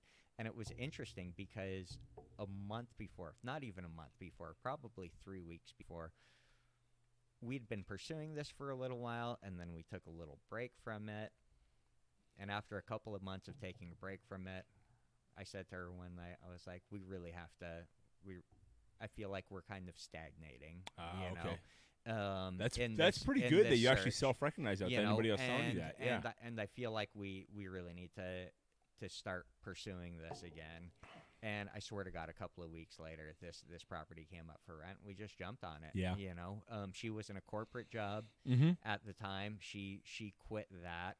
I was still working full-time in physical therapy. I did that for a couple of months and then finally cut down to part-time a couple of months ago. Yeah. And it wasn't necessarily the best time. It wasn't. I was in the middle of training for a fight. There's never like a perfect time. This you know was what I mean? 6 weeks out. You can plan from certain my things. fight. Yeah, no, I remember. I remember when you guys posted as far as like we got the spot, Yeah. before, and then you were starting to post about like the remodel process. Like, here's the space. Yep. Dude, it brought back so many. I actually remembered I messaged you. Going, hey man, I've opened 3 gyms. If you have, and it wasn't like an ego thing. I was like, if you have any questions, I would be happy to share all the mistakes I've made. That so much. Yeah, I appreciated that. Yeah, so but much. it brought back so many memories. I'm like, dude, this is awesome. I was like so excited for you because I remember that feeling of like in a spot. And I'm like, I'm gonna put that machine over there. I'm gonna do this over here. Like, dude, yeah, it's so cool, man. Yeah, so we put it. We were putting in probably between the two of us 80 hours a week while still working full-time jobs. Yeah, I was training for a fight, at the same time, which, not to make excuses for myself, but I think that played into it too, because I would train in the morning, work all day, train at night, and then go work on the fitness studio. Oh, dude, it's exhausting. And get to bed at 1 o'clock in the morning and wake up at 5 o'clock in the morning the next day to they're start just training like again. now starting to teach like classes in college. Like they actually have. I think there's actually a couple colleges now actually doing like entrepreneurship degrees. Yeah. But there are actually classes now. They're teaching about like starting up your own business and being a small business owner and that kind of thing too. And it's just like it's so funny to me because it's something that's been propelled by social media, which is awesome. Yeah. Because people putting their own stories out there has propelled people to do more and giving them more like courage to do their own thing as well. And the fact that like academia is now like just starting to jump on that, like like this is like a big thing. And it's so huge, and I think it's really important, like because like what you were just saying, like dude, you can go back on my Instagram and see posts I made about like a 2 a.m. timestamp, and I'm like, just got done with my clients, finished my 10 hours of training today, got my workout in at Studio 1, went home, had dinner with the wife and kids, put the kids to bed. And hung out with my wife, and I'm driving back to the studio right now, Studio B, that I'm doing demo on. Yes. And I had like water, red line, not Red Bull, red line. And it was like 3 a.m. and it was like I got a client at 5, so I got 2 hours. I can go knock out some demo to help my contractor with, And it's just like this concept of like, well, how else am I going to get my second studio open? Right? Absolutely. Yeah, it was. You've got to do what you've got to do. Right. You know? And they just, when you were saying that, that picture it clicked because I still have it on my Instagram from like 8 years ago. Yep. Yeah, and that was the big thing and Kristen and I we did such a good job working together. And that's great. You have a partner, man. Pushing That's awesome. through every single obstacle that came up, because of course there's obstacles. Right. There always is, And we went through that entire process. Still to this point, we're near our year anniversary of dating. We're engaged now. Yeah. But Congrats, we're near our man. year anniversary of dating. We've never gotten into a single fight. And it's not like we haven't dealt with stuff. We started a business together, and so you guys have been together almost a year. Almost a year. Isn't that interesting that, like, when you're a little bit older, that you tend to have more perspective on things that matter and don't, and you tend, if you're not an asshole, you realize, like, you have less patience for bullshit. Yes. And then you have more patience for things that don't. When I say don't matter, like what I mean as far as like old boss of mine actually said this at a corporate job I used to have. Is like, if you don't have mud for shoulders, like you're not going to work, like you're not going to be cut out here, right? Like, and what I mean by that is like the ability to like take crap in and literally don't even acknowledge it because it's such bullshit. Like if I even have a conversation about it, I'm acknowledging that there's importance to it, and it's not even important. It doesn't matter at all. Yeah. So and then. You have to be able to apply that to relationships as well. Yes. And I think when you're in your early 20s, you can't do that. No, I don't I think it's very rare. There's like that 1 in a million, like the perfect couple. Yeah. But for the most part, like that doesn't happen. No. Yeah. And me and my wife, we've been together since 24 and 21. And she's 39 and I'm 41. Yep. So we've fucking been through it all. Oh, like, the word divorce has been thrown around numerous times. You know what I mean? Like, we've fought tooth and nail for our relationship. You've gone through for sure. the maturing process together. Oh, yeah. No, 100%. You know what I mean? And now there's times we're just sitting there. I know for a fact I'll say something, and she'll be like, it's not even worth it. And what I mean by that is, like, not like I'm being an asshole, but, like, 15 years ago, that would have been an argument. Yep. Now it's like he's just saying something stupid. Right? Yeah, exactly. Yep. If I let 10 minutes go by, it's not even going to be a blip in our timestamp of today. Yeah, no. You're not going to remember it tomorrow. Exactly. Yep. Yeah. So it's just choosing to understand where things are, like where to put your energy into things. Yeah. Absolutely. And Kristen and I, we talk about stuff. We've gotten close to fights before, but you know what? We just talk and we figure it out. I mean, there were times when we were putting the studio together, putting equipment together in particular. Oh my God. There were times where we were like periodically locking ourselves in the bathroom and crying, I think. And I will admit that it wasn't all her. It was me too. When you're putting something together for the third time because the instructions are printed in Chinese. The cable's the wrong way. Yes. It's, I know that pain. And it's 2:00 in the morning, and you have to work the next day. And I got the bug up my ass to rearrange my whole gym at 10 p.m. Oh, yeah. And I was like, I got a client in 7 hours. Yeah. I get it, man. No, I 100% I get that. Yeah, for sure. So it isn't like we haven't been through hard times. Yeah. No. But we do a good job of. Yeah. So you guys have been open now almost a year, right? You said? No, not almost a year. I'm sorry. Almost. You've been together almost a year. You opened in May, right? In May. We opened in the beginning of May. We had a few clients to start out with, a lot of my former clients. And then we were lucky enough. March 19th, 2014. Yeah. Look at that. Yeah. So that was me going back to the second location. That's crazy. Yeah, so for everybody doesn't know, I was going through my old Instagram page. Yeah. This Jack Daniels. It's pretty good, right? Yeah. It's strong. It's strong. It's got a little bit of kick to it, but it's not the typical That's the best Jack Daniels I've ever had. I am not a typical Jack person, you know. Like, I'm not a general hard alcohol person. I've like run bars and nightclubs for 20 years and I was always like a Jack or Jaeger and Coke, like as a post-work drink, like one with a beer, and then I'd go home. That was it, right? And then, you know, it's funny. I didn't start getting into like finer whiskeys and different things like that until I started doing my podcast and realizing how many podcasters fucking drink. because my podcast is primarily like entrepreneurs and then like military guys, there's like everybody's into whiskeys, you know, and podcasters. Yep. So everybody's turned me on to these different whiskeys and whatnot. So it's been really interesting, kind of going down the rabbit hole. That was one of the things I said to you when we were talking about this. I said, I hope you drink whiskey. Yeah. Because I knew I was going to have some nerves with it. So the nerves are gone. I'll show you this. So this is my second studio. Here, go ahead, take the phone, and I'll put this picture up so guys can see that. So on the left there's a grid. My God. So there's 6 photos there, right? So on the left is the before picture of the demo of that exact space, and to the right is what it looked like when I was done. Holy smokes! So that was me, my buddy, and then a couple of like contractors doing like demo and stuff. That was it. And he came in and did all the finish work. I was like, dude, I can break shit. But I knew somebody to fix it. You know? Yeah. So, yeah, and we did that like in like a, I want to say like a 2-month period. Look at those dumbbell racks. Yeah, it was pretty interesting, kind of doing that whole setup. Like, yeah, God, there was a lot of money and time wasted. I gotta get you to come by and check out our little space. Yeah, man, I'd love to. I would love to come by and check it out. Like, if anything, it was just like, yeah, I've had opened 3 studios, you know, and like I said, like there's a book coming. It's going to be a hybrid, like bouncer stories / gym owner. I've got the bouncer stories down. My wife, she's known me since I was 23 years old.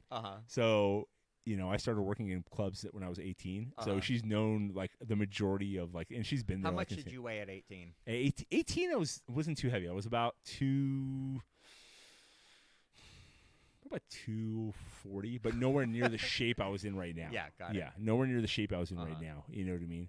I got all the way up to about 345 at 23 years old, right before I met my wife. And then, when I stopped playing football. Holy smokes. Yeah, because I was eating like I was playing. And I'm Middle Eastern. Yeah. And I live off of rice and vegetables and then meat. And then if the meal doesn't have rice and vegetables in it, you know what I mean? And then, so... Yeah. Then you just eat the meat. Yeah. And then I'll find some rice. But, you know, it was... Sounds like Hawaiians. Oh, for sure, bro. Yep. Like, and then, of course, there's everything else in between. Yeah. Sweet tooth, you know, and just, like, the whole bit, you know. And, but it's... Yeah,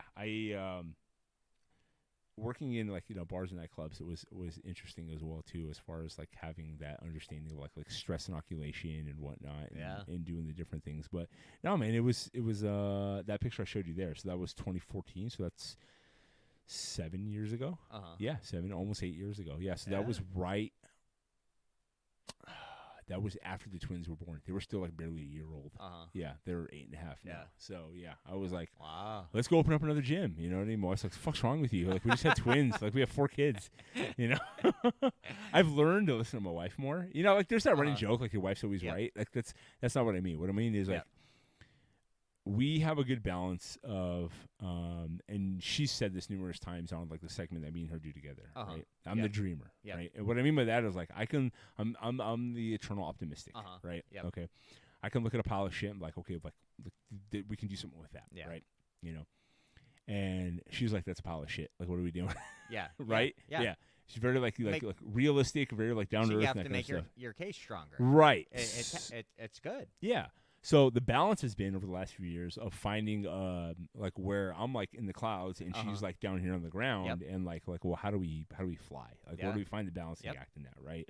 So and that's where we figuring out still like the balancing out in the relationship is like how we play towards each other's strengths. Absolutely. And then make up for each other's weaknesses too, right? You know, and kind of build that up, right? So that's kind of where that whole thing is. And I've learned that like okay, trust in the person's strengths, right? Yeah. So her strengths are like she is like if she has a read on somebody, like she's 99.999% right. She's almost never wrong. Like, hey, that person's an asshole, right?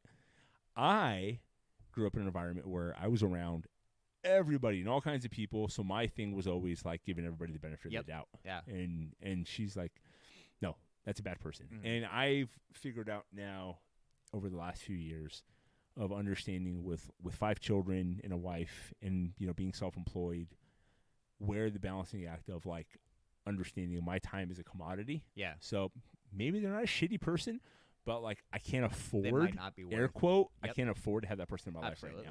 Yeah. Sucking up time, energy, and resources, right? Yeah, so I've gotten better at that. That's something that I've really paid attention to lately is getting into time debts. Yes. You know, where you end up so busy with everything that's right in front of your face that you end up accumulating a bunch of crap. Yeah. That needs to be done, you know, and you can get into these time debts where you're like, oh Jesus, I've got 3, 4, 5, 6, 7 days of work just to catch up on stuff like getting the garage organized, right? You know, whatever little repairs around the studio, you know, different things along those lines, and really being cognizant of that time debt, even if you're not getting caught up on it immediately, just knowing that it's there and paying attention to it and being like, okay, well, I can put this off until here. Yeah. Then I've really got to deal with this. You know, that's it's a big one. Yeah, it is. So even though you've in a way been self-employed for an extended period of time, right? There's a difference between being like an independent contractor and being self-employed, where your sole job is do a good job, and then there's a little bit of work of like getting clients, even though you're going to be giving clients, versus completely running your own business. Okay, so in the first few months now, so you opened in May, right? Here we are, we're in the beginning of September. Okay, so May, June, July, August, September. So almost about 5 months, right? 4 to 5 months. What's the biggest lesson you've learned so far that you, like, what's the biggest surprise? Or has there been anything to surprise? Because, again, you didn't open your first business at 24. You opened your first business at 40. Yes. Right? So you've got a lot of life experience. And you've gotten to learn from different people working in their businesses. So I don't know. Has it kind of gone according to plan? It has gone according to plan. That's good. Except that doesn't surprise me too much. Except we hit our 6-month goals in about 2 to 3 months. So we're hitting all of our goals early. And we're looking at opening up either a bigger location or a new location much sooner than... That tells me you're ahead of the game, because most people that open businesses in their early 20s and even maybe potentially in their early 30s for their first time, there is no concept of a business plan or a metric of understanding of what they want to do in the first 1 to 3 years. Because opening a business is easy. Everybody says it's hard. Opening a business is easy because it's fun, it's exciting, it's new. You're like a kid with a new toy. Okay, sustaining a new business and going from year 1 to year 3, that's the hard part. And that comes because you don't plan. Okay, and that is not me. Yeah. Okay, so that's awesome. That's really cool to hear. That is 100%. No, not that. That's not me. I mean, the planning part. Yes, that is. But you got me. a partner who but plans. I've got a partner who is absolutely amazing at that. Comes with experience. Yes, you're like, and I so need this person. When I say that our skill sets match up, I don't mean in just training individual clients. I mean, she's got all of the business sense and acumen and education. She's got a degree in healthcare administration. So she's got the administrative stuff down. Yes, awesome. Because I sucked at that. We're in business administration. I never looked at my office the first 3 years of my gym. Yeah, so she's been handling all the books. She's, good. We plan out our goals together. She figures out what we need to do to get there, and it works out. So that's huge, man. That's awesome. Yeah, I almost never went into my office unless I was doing a consult. Oh, I don't. And it showed. I sucked at doing the books. That would be me. Yeah. You know, I've been blessed enough that I've got or in the past I had a very good memory. Yeah. And so I organized things chronologically, which means things that I used recently were at the top of the pile. Yeah. And things that I haven't used for a while are at the bottom of the pile. Right. And that was about the extent of my organizational skills, you know. And so I've been blessed enough and lucky enough to have a partner who does have organizational skills and does have that business sense, and she handles all of that, which is fine. We do a wonderful division of labor. You know, the one thing I didn't plan on when I opened my first gym, and I never even thought about it, was so self-taught, learned, right? Didn't go to college for anything. It was just certifications and like real life experience, right? Was when I got busy after the first year of training 10 clients a day. So for people to understand, 10 clients a day means 10 hours a day. Yes. So that doesn't equate that doesn't take into the equation of my own workouts, which I did. Doesn't take into the equation of like my drive time because my studio is 45 minutes from my house. You know, eat, use the bathroom, like all the things in between, right? So year 3, I was like, my own ability to continue my own self-education was not happening. Yes. Because I noticed I wasn't reading as much. I wasn't doing as much research. I wasn't doing as much I was forgetting. Not only was I not like getting better in my own realm of what I was doing, not just anatomy wise, like I had down what I was doing pretty good, like training wise. So obviously from a standpoint of like my clients were getting success, I was getting more clients, I had a second gym, like what I did specifically I was good at. Right. But continuing my own like learned acumen in business and things I needed to keep getting better at, and then just like understanding that like your brain, you need to continue to challenge your brain. You can't just do the same things every day. Because your body gets really when your body gets good at producing less energy to complete functions, right? It's homeostasis, right? We're looking for balance, right? So it was like year 2.5. I was like, I don't read as much. I don't do as much article research. I don't. I'm forgetting like just a basic scientific word of like my bicep. Like, your pectoralis major. This is stupid. Like I shouldn't be. But also it's like I was getting busier with clients. Business is busier. Opened a second gym and then had more kids. I also am the person of like I didn't have kids to have other people raise my kids. So I was trying as hard as possible to still be a very present dad. Right. So I fell into this trap of, when I was at home, I was constantly thinking about work. And when I was at work, I was constantly thinking about home. And it was this vicious cycle that I was never able to like satiate, right?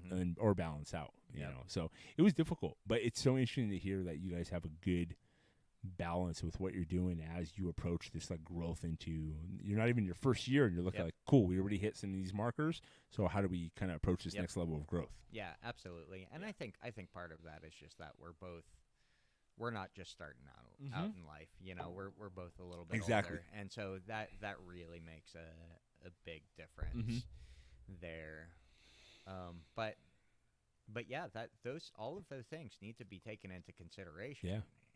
As far as maintaining that level of learning, because the fields that we're in, they take constant effort. One of the things that I've said is like, I will never get out of physical therapy again. I'll never get out of personal training again, either one, because those skills are not, they will go away if I don't do it. Right. They are not immutable. Yeah, it's a practice learned skill. Yes. Yeah, and it needs to be put into practice. Absolutely. And like a contractor, if you don't work on stuff over like 10-year period, like that's going to get rusty. And that skill. You need to stay on the edge of that. And generally, as far as learning opportunities go, like I had a client come in and he was, it was funny. This just happened. This was applied today, but he was going, my lower pec just feels a little bit soft. I feel like I look in the mirror and I've got all of this muscle up here and not much muscle down here. And I know decline benches and things like that work lower pecs, and truth is he probably just needs to adjust his nutrition.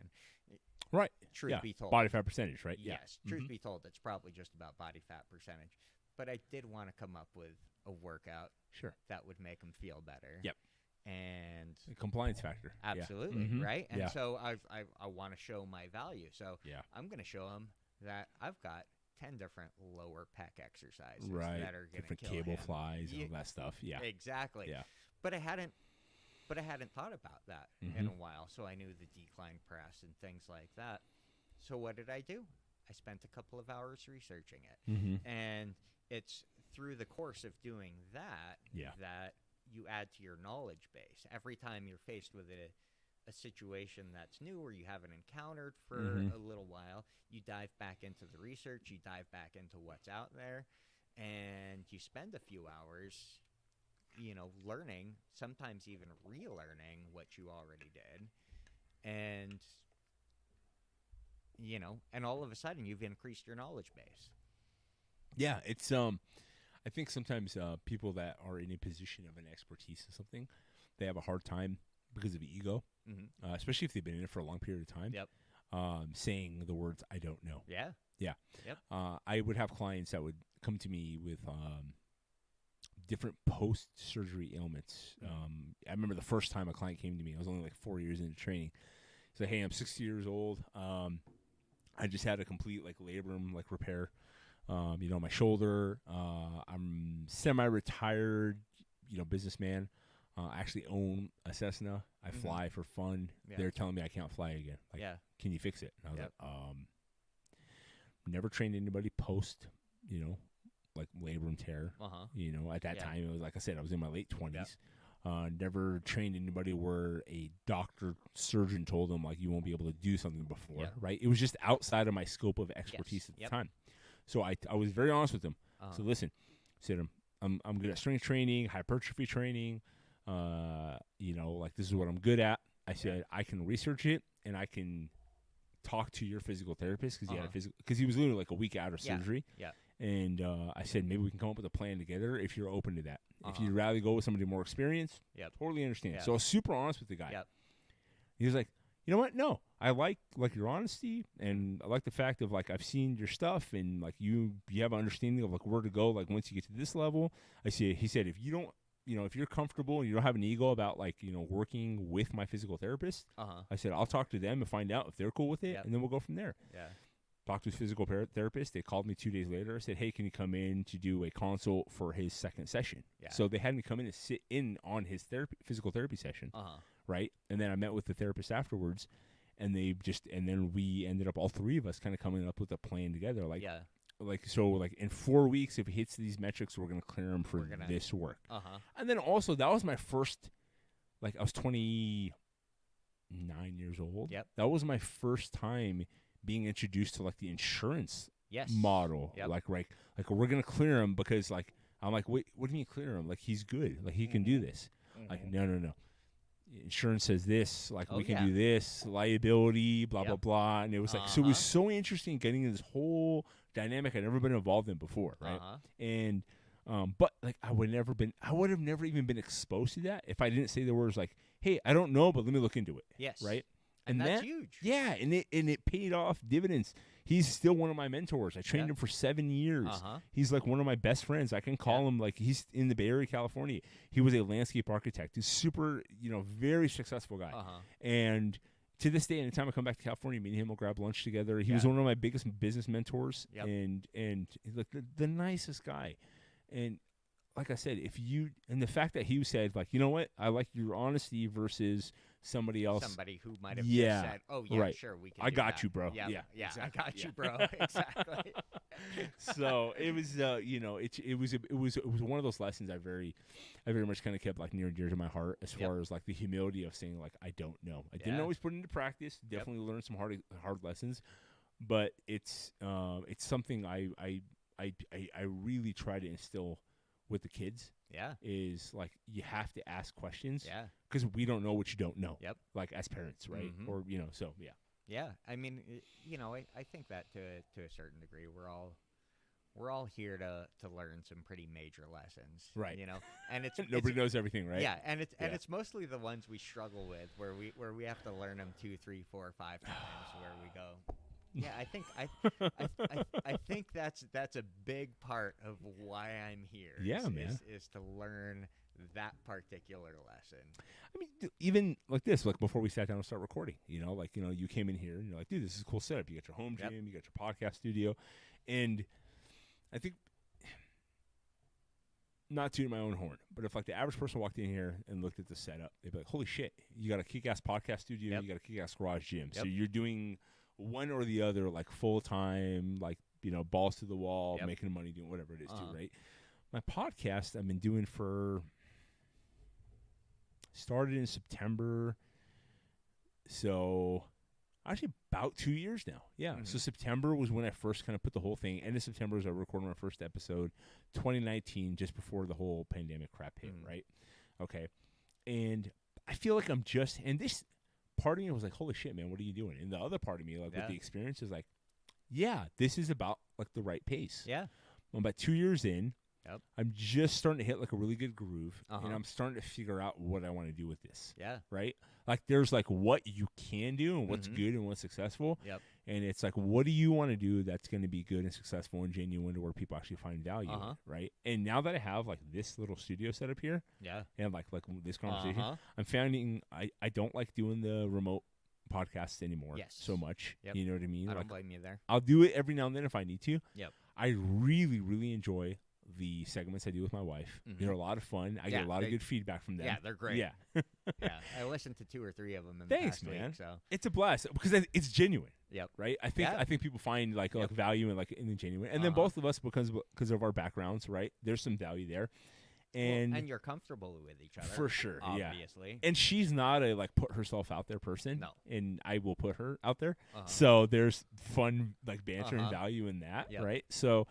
And then of course, like the conversation, like, dude, we've been talking for almost 2 hours. So yeah, so, if you had kids, they'd be like, "Where's Dad at?" Has been talking exactly. for almost 2 But hours. it's fun, so I really enjoy this. So I'm giving myself the grace to be like, I've invested time and money into putting this podcast together and this space together, and like even the original setup, I set this up here.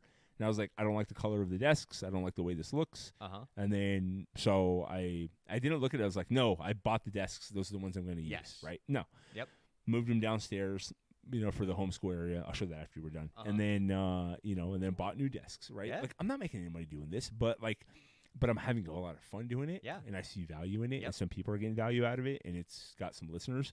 So I see this is going to go somewhere. Yep. I'm just figuring out where it goes, I have no and I'm doubt not that it's going to go somewhere. and I'm not trying to force it. Yep. I'm just going with it. Yep. You know what I mean? Like while I'm doing other stuff. And that's also why I wanted to go full time into consulting, because I wanted to have the flexibility and not be like stuck doing a corporate gig that sucked my time and energy that took away from this. You don't want to have to say no to somebody. Yes. Yeah. You know, you don't want to have to turn somebody away because of somebody else. Right. Or like I because of probably wouldn't be something doing else. a podcast with you right now if I had to get up at 3 in the morning for my other gig. Exactly. That I don't do anymore. Yep. Yeah. So, and for people to understand, like it's 10 o'clock right now. So.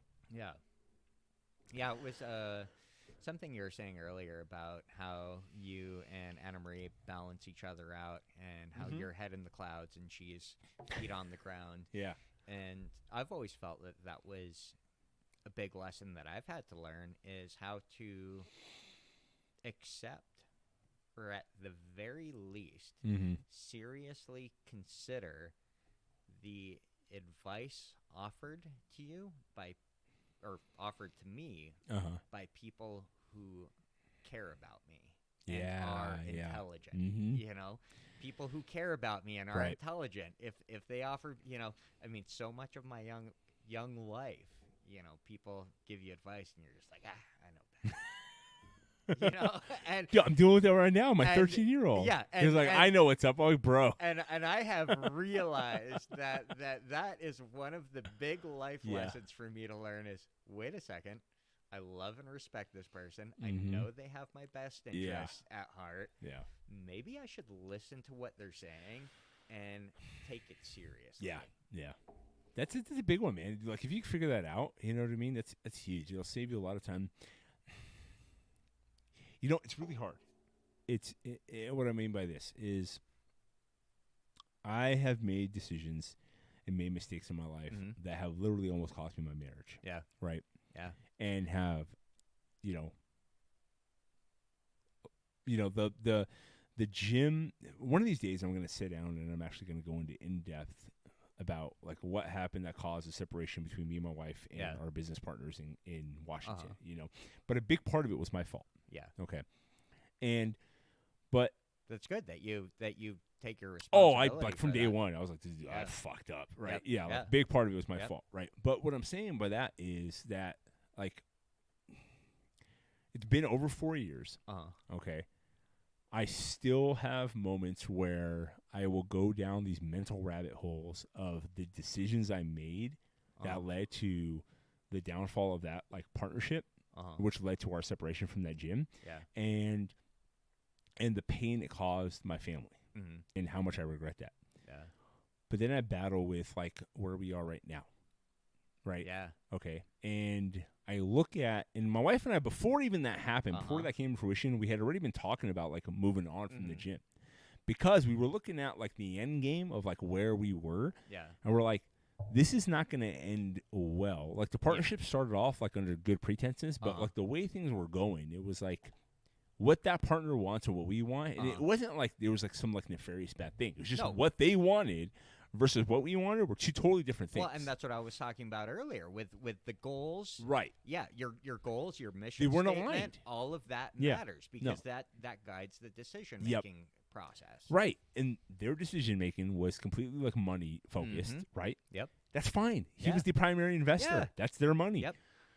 That wasn't our primary thing. And we're looking at their later on in life. We've got little kids, and we're looking at what we want in our lives, right? So we were thinking like, hey, after this initial agreement of like 3 years is up, do we want to stay here? Even though like we're the face of the gym, but we're not the owners. Yeah. We're like the minority owners, right? They own the gym. They own everything. Hell, he bought the building, right? Do we want to stay here? So we had already started talking about like, you know, potentially what an exit strategy was. Okay. So my screw up just basically expedited the process, right? So it was, and it was painful, but I look at it like, okay, everything that's happened since then, which was that also exposed all these things in my own person that needed to be addressed, that I was ignoring, that I just kept powering through, like my own deficiencies, right? As an individual, okay. You know, childhood trauma, you know, like, you know, personality issues, you know, things I like literally should have been going to therapy for. Shitty childhood coping mechanisms that worked wonderful when you were a kid, like to survive, but don't I really never apply to adulthood. No. Yeah. Dude, I remember telling my wife a story like with her, her and my in-laws were like my best friends. You know what I mean? Like we have such a great relationship, and I remember like Elias, my oldest, who's 13 at the time. I mean, maybe he was like a year or something like that. Yeah. And I was telling a story about like my childhood, about how I went through this like weird traumatic experience of like nothing to do with my parents specifically. Like they didn't cause anything bad. It was just something about like that. At 5th grade, I had developed like separation anxiety because of like a traumatic experience. It was around like the Loma Prieta earthquake, like in '89. Yeah, like San Francisco earthquake. I remember right? watching that on the news. So I couldn't be separated from like my parents. It had to be like one or the other. I was like barely 10 years old, right? So, and it affected my ability to even go to school, right? So what happened was, I think this is the first time I talk about this on the podcast, but that's cool. I've had a lot of whiskey. So. Yeah. Long story short, I ended up missing. Yeah, I ended up missing most of my 5th grade year. I ended up being like a homeschool. Yeah. The therapist they put me with basically suggested I should be committed. So I was committed to a healthcare or a mental institute in the Bay Area. Yeah. And I was 10 years old, and I got committed with like kids that had come from violent backgrounds, abusive homes, sexually abused, kids that were all drugs, all the way up to, and I'm not bashing that. No. Like all those kids need help, right? But like a 10-year-old kid who had like separation anxiety, should not have been who got placed with a bunch of kids and was tricked into going into like this institution for 6 weeks with like 16-year-old kids all the way up to 16, like violent offender kids. Like, and I got introduced to porn. I got introduced to like all these things at 10 years old. Like I never.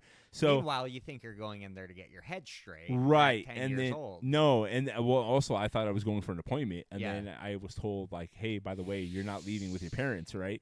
So what did that teach me at 10 years old? Now not that I'm 41, institutions, not to trust my parents. Exactly. Not to so at 41 years anybody. old, right, and over the last 4 years, I realized, and understanding and learning about like mental health, and understanding and going to therapy, and understanding about childhood stages. That age between 8 and 12 is what they call like an imprinting stage, right? So when things happen, you're imprinted there, absolutely, right?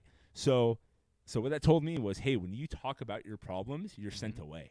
Yeah. So when I was in high school, right, everybody told me like, dude, you're so cool. You get along with everybody. The jocks, the nerds, the this and that, and whatever else do. No, what I did was I would act like whoever I hung out with. because it was that chameleon effect. Because if I acted different, I would get sent away, right? Me and you did the exact same thing there. Okay, I can tell you a story that you'll probably relate to quite a bit. And I want to hear it. My wife, so go back to what I was just saying. I'm telling I don't know how we got on the subject, but my wife, I'm sitting with my wife, my in-laws, and my son's maybe like a year old, and I'm telling this story as if I've told it like a million times. Yeah. Apparently, I'd never told them before. My wife and I have been together at this point, like, I don't know, 6-7 years. Oh my God! Right? And she looks at me like, this. "What?" And then like, her mom and dad look at me like, "What the fuck are you talking about?" By the way, I was committed. Hey, when by I was the way, 10 years so when I was old. 10, like my parents, I was institutionalized. and I don't blame my parents. They both came from the Middle East. There was no concept of mental health or anything like that whatsoever. You know what I mean? So, but like I said this nonchalantly, and they looked at me like I was batshit crazy, and like, "You never said this before." I said, "I've told you this." Like, "No, you haven't. This is the first I ever heard of this. This explains it so much." You know? Oh my God! Because my wife would always tell me, "Hey, dude, you act different around different people." I go, "No, I don't." They're like, "Yeah, you do." So she started calling me out on it early. I didn't realize it was this chameleon effect. I was acting different. I was adjusting my personality. This was less of, hey, read the room, and more of I was literally adjusting my personality to different people I hung out with. Yeah. So, and my wife caught this early. I just didn't. I was like, "Fuck you! Like you're wrong." You know what I mean? Yeah, it was. So I learned the hard way. You know, but again, I'm looking at like I'm sitting here talking to you now. My wife and I are living the life that we want to live, that we fought for. Yeah. Right. We're happy. Happy's relative. What I mean is like we're in the place we wanted to be. We chose to be here, right? And we're living the life that we want to live and working towards the things we want to work towards. And we're in a position where you're where you should be. Yes, and we have less stress because we chose to come here. Yes. And we've worked through a lot of hardships. We're still working through, but we've worked through a lot of hardships, both through because of like the COVID crap and then because within our own relationship to where we are now and how we are choosing to raise our kids. Yeah. And that probably wouldn't have happened if something didn't slap us in the face of like, you know, like, hey, you need to get your shit together because, you know, this surface of success, right? It's not there. It's all sitting on top of this like stick figure of like crap that you've built, this foundation. And that's, you know, kind of back to that's where this podcast came from, like the cornerstone of America. This like foundational stuff of like those mistakes made me have to reevaluate my whole foundation of like, okay, because telling people, hey, I'm a gym owner. Yeah. That's awesome because you know you're a gym owner. Yeah. Now, could you imagine tomorrow going to everybody you know, okay, and telling and then or meeting people, hey, what do you do? I own a gym, right? And that's a fun conversation. Okay, now it's I'm in operations management for a shipping company. Right. Not only is it a fucking gut punch, right? Because you've tied your identity to what you do for a living. Okay. Also, okay, maybe not as interesting. That's an ego check. That's an ego check. Punch to the gut of your ego. Right. And the second part of the ego check is when people that you have talked to many times or the reactions you're used to for 14 years go from that's cool and then a million questions follow to oh, that's interesting. So anyway. Oh yeah. Yes, because now you're just another person, right? You're in the corporate cog of things you do, and that's it. And that was a huge, massive, like daily kick in the nuts for me. You know, that was the best way I can explain it. And mind you, not as an individual, as a married father of 5, still primary provider. You know what I mean? Like all of that, and still, hey, you gotta keep your shit together. Yeah. It made me have to. And again, and I talk to people now. And they're like, dude, how the fuck did you not just like fold? I'm like, I didn't know I had that option, right? And that gets back to what me and you were talking about earlier, where you were like, hey, where does this like ability to just like move come from?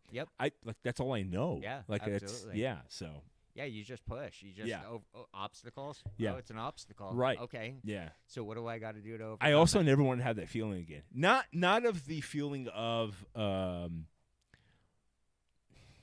I know what you're saying. Not of the feeling of not having that, worth. But like the feeling of feeling like if you say that you have no worth. Yes. Yeah. Exactly. Because that spoke less to what I did for a living and spoke more to like how I was tying my identity to what I did. To your work. Exactly. Because you were a father of 5. You're a great father. You have all of this other stuff going on. Like you're you're not a different person at that point. You just Right. do a different job. Yep. You've tied so much of who you feel you are to your job. Yeah. And I grew so much as a person by having those jobs. Yep. Right. And I built more relationships and I Yeah. made good friendships and I became better. And now I'm a business consultant. So all the things I sucked at for so many years as a gym owner, I get paid to do now. Yeah. To teach people and work with people on how to build up their business. Yeah. And that wouldn't have come if I didn't screw up, if I didn't have to take that step back, if I didn't have to start from, and I will be very honest. It's not like I started over and like we suffered this horrible like financial like hardship. Like it was a harsh and a struggle. Yeah. But because of my experience and because of my personality, I landed a job that paid almost 6 figures within a year of the separation from the gym. So it's not like we were like massively struggling financially. It wasn't a financial aspect. No. It was the relationship between my wife and I, and then it was my own like identity and ego of figuring out who the hell I actually was at 37 years old. 37 doesn't sound old to a lot of people, but when you've been doing something since you were 23 years old, before you had kids and married, and now you have 5 children and you're married, it's an interesting time to kind of restart. Yeah. Not to make this about me. So. No. It's all right. This is a conversation. Yeah. I'm having a great time getting to know you. So I've been wanting to for forever. Yeah, I feel like because of our schedules, we kind of go in passing, and every time we see stuff, like, hey, what's up, bro? It kills me. Yeah. No, it's good. We got to go bowling together. Hell yeah. I love bowling. Family bowling. Bowling is fun. Bowling trip. Okay, so 5 months in now, where are you looking? Because you actually have a plan, right? Yes. Yes. So, which is awesome. Well, a loose plan. No, of course. I mean, you adjust as you go, but you have concepts of where you want to go with the business. We have concepts of where we want to go with the business. Yeah. So we're looking at either getting a bigger location right now or opening up a second location. Okay. Where are you guys at right now? So right now we're off of Meridian. Okay. So we're on North Meridian, a couple blocks north of the post office. And oh, okay. I know where you are. Yep. Gotcha. Yep. So we're looking at a couple of locations downtown. Wait, are you by UPS over there? Right across the street. Oh, no, a block down and across the street. Oh, shit. Half okay. a block down. That's where I used to work. Yeah. Yeah, for sure. That's funny. And so we're looking at a couple of locations downtown. One's there's some empty buildings down there. Yeah, 3,500 square feet. Yeah. Another one's 4,500. I think I know one of the spots you're looking at. Yeah. Oh, it's nice. Yeah. The inside looks good. And, yeah. and good location. We'll be able to do classes and things like that there. Okay. So we're either going to a lot of foot traffic. That's good. Yep. So we're either going to open up a second location in South Kalispell, which I think would be a good idea, or we're going to open up a bigger location. And then the 8-year plan is to be spending half the year here, half the year in Hawaii. That's cool. So the idea is to get everything up and running well enough that we can leave for 6 months and go back to the Big Island, not Oahu, which is the city, but the Big Island, which is very rural, and spend 6 months there. Good for you, get man. A little because you guys just did a trip there, right? Yep. Yeah. And maybe still train people. Down there, but not have a gym. Go and train people and go and train rich people in their home. You know what I mean? For 6 months of the year. Hey, rich people need training too. On the beach, watching the sunset. Whales jumping, I've done that. It's nice.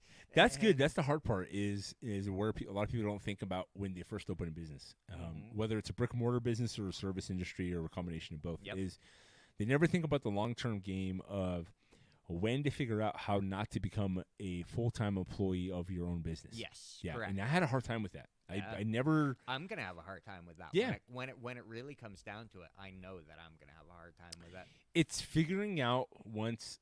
Funny enough, and I hate giving my brother credit for this. It's figuring. My brother at an early age was like, so this is 2010. He was like, hey, dude, you're really good at this. You're personable. You could get into like motivational speaking and consulting and all this stuff. And this is back in 2010. I was like, I don't want to fucking do that shit. That's what I want to do now, right? Yep. Yeah, exactly right. But like to me, that looks like it's. I couldn't even like put that into like perspective, right? Yeah. And what was funny was it was what he was telling me was, hey, dude, everything you're doing right now that you're kicking ass at and you're making a lot of money at doing, it all involves you being here 24/7. When I went to open my second place, all my clients and my 3 primary clients that were my like that were basically my mentors that were longtime business owners all told me the same thing. Hey, this is successful because of you. Yep. They weren't feeding my ego. They're like, hey, we all come here because of you. Yep. So who's going to run the second place? And if it's going to be you, then who's going to be here? Because you can't be in both places. Mm-hmm. So you need to figure out, and my brother told me early on, you have to design a system. You have to design a system. That can train up to what you do, and Yes. then you can grow that, and then you can back off. Yep. Yeah, so that was, I never did that. Yeah, so you have I never to build did that. into the system. Yeah, I do it now in consulting, but I never did it when I had my gyms. When you had, yeah. And that's So- going to be a hard transition. Yeah. And But you know what? and I'm not You saying recognize it that- early, though. That's good. yeah, and I'm not saying I have the exact formula. No, for no, how no. to But do you that know yet. it. You're not even a But year I know- open. but You know you but got I to know do what it. but I know Right. what the goal is. Yeah, You yeah. know, so That's cool, man. That's good. That's good. I'm happy for you, man. That's really good. no. Oh, those are things I need to teach in classes. You know what? Who knows? Maybe they're doing it now more than They might be. Yeah, not Along with everything else we're teaching in classes these days. All right, we've hit the 2-hour mark. I know we should get going. This is good. This is awesome. Yep. Cool. I need to have you and Kristen back on with my wife. That'll Yes, be we a fun should- podcast. yes. I have 4 mics, bro. We should do a Yeah, double date so- podcast. Yeah, that'll be It'd fun. be wonderful. There'll be some fun stories. They can bash on us Yep. for our stupidity. That is an excellent idea. Okay, this is your okay. Go ahead and what do you call it? Plug the business. Okay, so my fiance and I, Kristen, just started Level Up Health and Fitness. We are a personal training studio in Kalispell, Montana, and we offer nutrition counseling and one-on-one personal training. We will take you from wherever you are right now. You let us know your goals, and we will figure out a plan and guide you on how to get you there. That's our number one goal, is to help people get to the point in their health, really, when it comes down to it, in their health, to where they want to be. And I know for most people, 99% of us, we're not where we want to be. Right. And you might look at the internet for this or that, see the perfect workout plan, the perfect diet plan. As we've talked about here, there's no such thing. Right. There might be a perfect for every individual at whatever point in their life they're at, but there is no perfect for everybody. And our mission is to just help anybody where they are get to where they want to be. Yeah. That's perfect, man. That's awesome. I think that's something where a lot of people struggle, is like where to start. And what happens is more people tend to just say, fuck it, I'm not starting. Yeah, because absolutely. Because the idea of starting is too hard. Yep. Versus like, I just need to take that first step. Mm-hmm. Yeah, I would have so many people that like, they would walk into the gym and be like, I live around the corner. I literally do a daily walk, and I always turn left. And for today, I decided, I know your gym's over there, and I always avoid it. I decided to turn right and come in here. And if my door wasn't open, it probably would have been maybe another 4 months, if ever, that they would have tried to walk into a gym again, right? Yeah. So like, it's that concept of like just starting, right? And then if you can get them in to start having that conversation of just starting and build a plan for them, that's huge, man. Yeah, that's, absolutely. Yeah, take that's people really where they are. Good for you, man. I'll post, I'll tag every your social media and then your guys' locations and everything on the social media and on the podcast. Awesome. So this will come out what's today, Monday? Yeah. So this will come out next Monday. Awesome. I appreciate it. Sweet. I've just been looking for an opportunity to hang out with you, Alex. Anytime, bro. Shoot, man. I'm pretty busy, man. I'm easy going. Cool. Chris, thanks so much, man, for coming on. All right. Thank you for having me. Yes, sir.